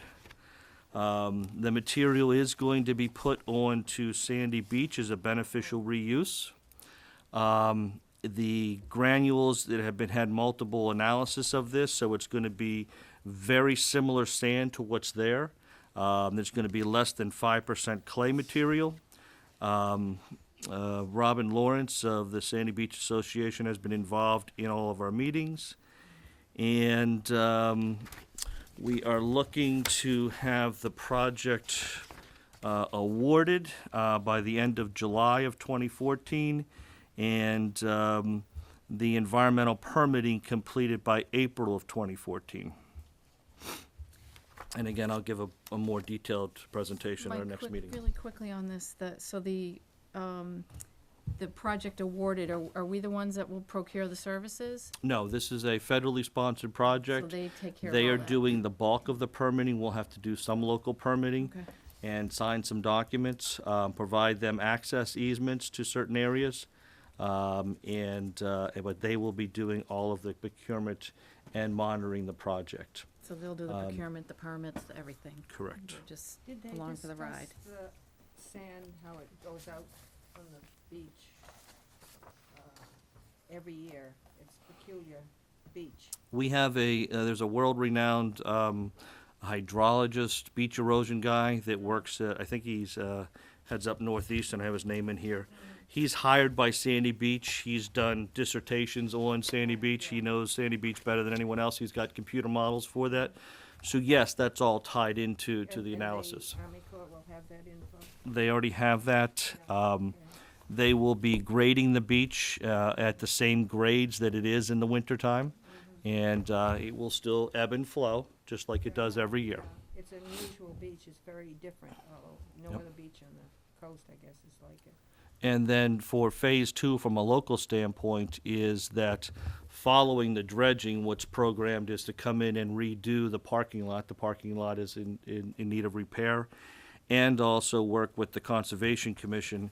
While all that's happening, is to remove some of the sand that's blown into the self-created dune on the other side of Atlantic Ave, take off the seagrass, scoop out the sand, put the seagrass back on top of that so that it protects it, and then use that fine sand that's blown there back as a beach cover. So, again, I'll give more information on that at the next meeting and have, What's the concept behind that, Mike? Is it just because it originally came from the beach? In other words, if you're gonna scrape down the dune to put it back on the beach, is the concept that they're moving that simply because that sand originally came from the beach? yeah, it blows off the beach in there, but it's starting to encroach upon the road. Oh, I So, see. I mean, basically, you've got probably 4 feet of asphalt that's buried under the sand right now, and because it keeps on mounding up, Yeah, it's getting it really falls high. back. Right. So, you know, Just be sure we touch base with Concom, I was because gonna we say, had a can't problem with touch it. that one year. Yep. Yep. We got in big trouble. But isn't Paul it- Shea's been involved in this, Okay. and he's had a preliminary Don't conversation. we have an environmental plan that was imposed? Correct. Or agreed to because Yep. of that? And that, let me just emphasize, that's part two, Hmm. is the permitting for that is distinct and separate from the dredging. Right. And And I that'll be know- something we'll do locally. Will that only be along the area where Sandy Beach Association owns that dune? Yeah, which they own everything across there, I believe. No, They own it up to the point. part of the land is owned by the Conservation Trust, used to be owned by the Dickey family. All right, I'll look into that, but we were focusing on the, It may not be affected. Yeah. I don't know what part you're talking about, but. Peter? You mentioned the parking lot. Mhm. Is that included in the project, or is that a town responsibility? that'll be a town responsibility. So we collect the parking and dump fees, you know, we run the dump and the transfer station, and occasionally have to go back and do some repaving jobs. And those cost estimates are already underway by Carl Sestito and Brian Joyce. So I attended one of the hearings, meetings about this dredging, and don't want to lose sight of this, that the contractor, whoever gets it, has to abide by our local bylaws, one of which is the noise bylaw. But one of the things we don't want to lose sight of is that they could be operating 24/7 at the harbor. And I'm not that familiar with our noise bylaw, because we may have to tweak that. That was I've assigned that action item to somebody today. We're going to Okay. get on top of that. But Just want to let me- make sure we're covered by Yeah. the noise bylaw in case we get complaints like at, 3 in the morning, so-and-so can't sleep, and we need to be able to enforce the bylaw, and they will comply. But Thank God White has a summer home, huh? Or we may have to adjust the bylaw at Right. the annual town meeting if it looks like it's not gonna give us that we kind need to of make sure we're protection. protected by that, yeah. Is it a 24/7 event? Yes. Well, let me put it this way. The Army Corps' estimate is based upon a 14-inch auger coming in there, based upon what the thing would be in the flow for that, and the 8 to 10 weeks is based upon that size of equipment running 24/7. Okay. Now, they have no control whether a contractor comes in and uses twice as large of a unit and can get out of here in 6 weeks. Or work 16-hour days, or, Whatever, right. whatever. But, we have, our stop dead date is January 15th. And we're trying to see, what flexibility there is for slippage, if you will, to be done in September. But as the chairman mentioned, this is an issue that needs to be addressed, and we may have to do a temporary reprieve, if required, of the noise bylaw or make some other adjustments. Fortunately, most people have the windows shut then too, hopefully, so. yikes. Okay. On this, Mike, the letter in the packet with the Cape Cod Getaway bike ride, is somebody gonna contact them about filling out our paperwork? Yeah, okay. Yeah, just for what it's worth, I had a citizen write in a complaint with regard to a motorcycle ride in the past, and I actually had turned around and brought this up with the police department. Traffic enforcement officer made it very clear that a lot of these things, we don't get the notice that we got on this one. Yeah. They just kind of show up and use the road, and it does create a public safety hazard. So at some point, to the extent that we can maintain some management of our, of that traffic, we ought to be thinking about what those policies would be that would allow things like this and still allow us to respond to a potential emergency. What, It's really what, interesting. what date is the date of the triathlon? I think it's the same day. I think it's the same date. weekend. I think it was the last couple of years. June 29th? I think so, yep. I think so. So that's a. Ruh-roh. Well, this, Ruh-roh is right. yeah. I think that happened this year, isn't that right? But this This- isn't a Sunday, is it? Well, it It says says 28th and 29th. 28th and 29th. Well, it's 150 miles, so they could be Is that passed here BMS? by then. Yeah. I guess we need to know what date they're coming through Cohasset. Well, if it's there's a whatever, conflict. whatever date, it's 8:15 to 10:30. That's a long time. Well, it's a long time, but it's also I headbutts, potentially headbutts a triathlon. I vaguely remember this being an issue, and when it's a 2-day thing, and like they were only coming through Cohasset for, Saturday morning. Saturday? Yeah. I don't remember exactly, I don't Okay. wanna say, but I think we Yeah. should just wait, but And obviously. it's, what I recall too, it wasn't a large group at once, it's And over an since- extended period of time. Yeah, but it doesn't matter if the triathlon's happening, Yeah, but the that's, triathlon is there's road more. closures. But, We need to be sure there's not a conflict, yeah. yeah. Okay. Yeah, it's a Okay. Saturday, they're through the top half of the course, That's what I then I think. think they stop in Plymouth, Okay. Oh, they okay. do An the overnight second day. day of Okay, next day, yeah, That's it's what I like, remember. Okay, so you, Tracy or Mike, they Tracy. have the form on this already? The event form? Yes. Okay. Great. Okay. Are you going to have this South Shore Community Center to the agenda? I don't know if they need anything from Oh, us. yeah, we've gotta get a permit. It's on Friday. It's an annual thing approval, and that was my mistake, because I thought that was the Christmas stroll. Is that the Jingle Bell one? Yeah, the It's Jingle a- Bell This one. is a week from Friday, yeah. We should Where they approve do the it. hay rides from the common with the lights. Do they, this require any paperwork from us? Okay, we just, need- anybody have a problem with this? No. Do we have a motion? Yeah. So moved. Any further discussion? The second on Second. it? Any further discussion? All those in favor? Aye. Aye.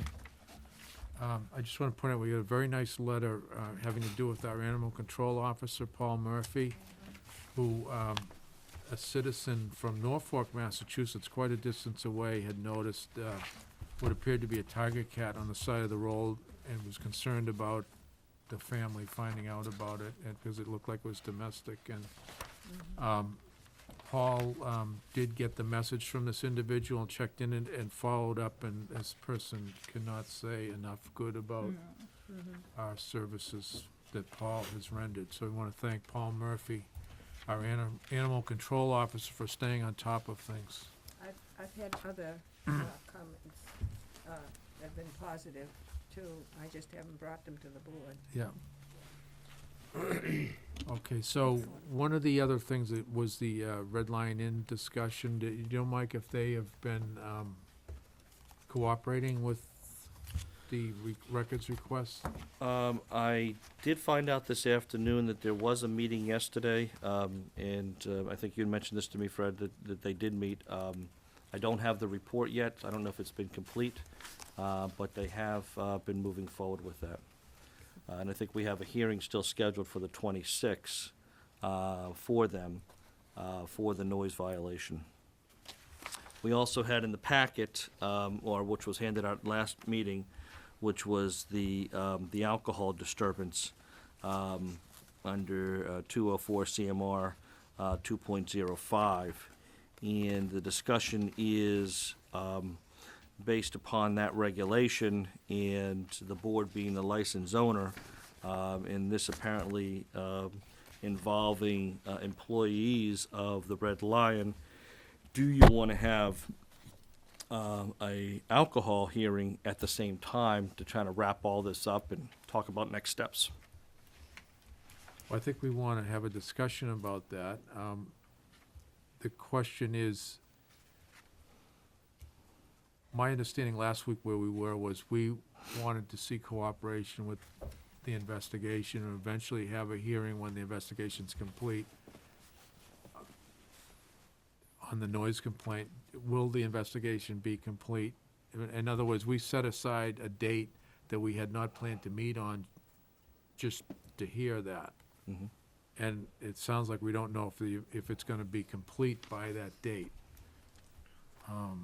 I'm wondering if we should just put this to the December 3rd meeting and do everything at the same time.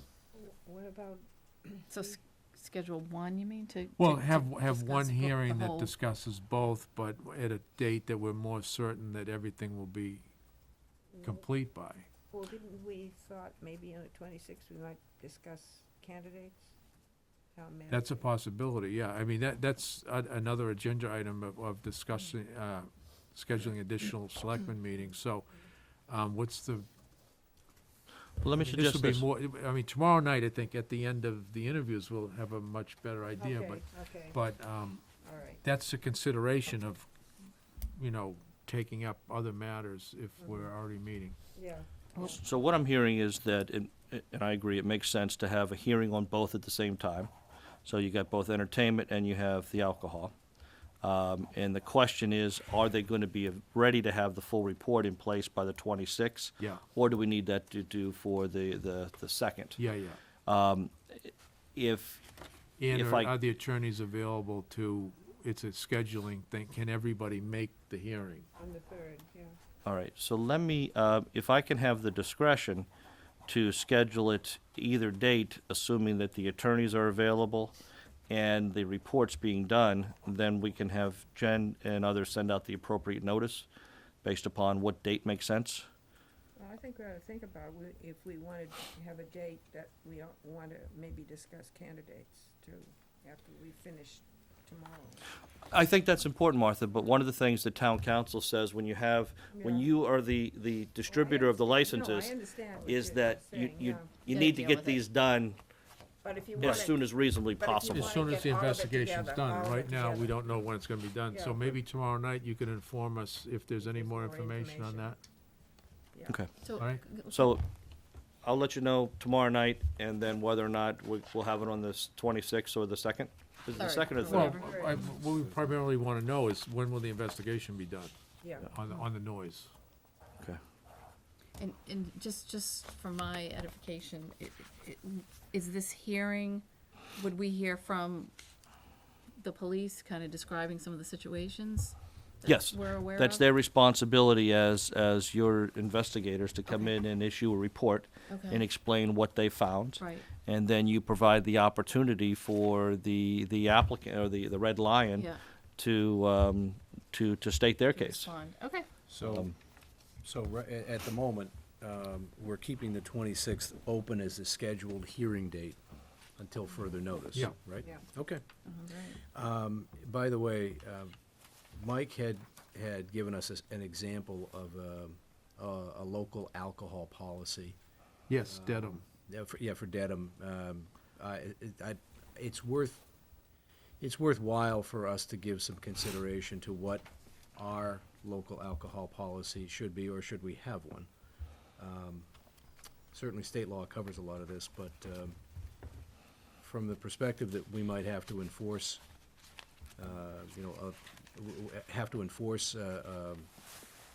any breach of an alcohol permit in the future, it sure would be helpful to have something to lean back on. Is it, it's a policy, I'm sorry, I remember getting it, but I don't know that I've read it. Is It- it, does it describe kind of how you would respond to certain Yes, situations it does. that It might come gives under a hearing? parameters. Okay. Right, basically, it describes where the guidelines are. You know, Okay. strike one is this, strike two is that, strike, okay. we don't And there's have some it. discretion within those Sure, guidelines. we don't have that. Remember what meeting you gave it, because I keep. It's about 3 weeks ago, 3 weeks. 2 or 3 weeks ago, Okay, yeah, it's in the I'll find it. packet, yeah. Thank We you. will email that out to everybody, just so you have that. That would be terrific, thank you. But it's, it's an example of one. You certainly have, the board has the discretion to customize it. Well, it's always good to start someplace. Yeah, okay. There is no such thing as an original idea. There isn't. Exactly. Okay, Unless you're a so, caveman. so tomorrow night, we can discuss more scheduling issues. Sure. Yeah. Yeah. Um, and I think we have one set of minutes, Tracy? Yeah, which was November 13th. Right. Anybody have any changes? You have a motion? So moved. Second. Any further discussion? All those in favor? Aye. Okay, I have no topics not reasonably anticipated, so I'll entertain a motion to adjourn. So moved. So moved. Any discussion? All those in favor? Aye. Aye. Opposed? Thank you. Thank you.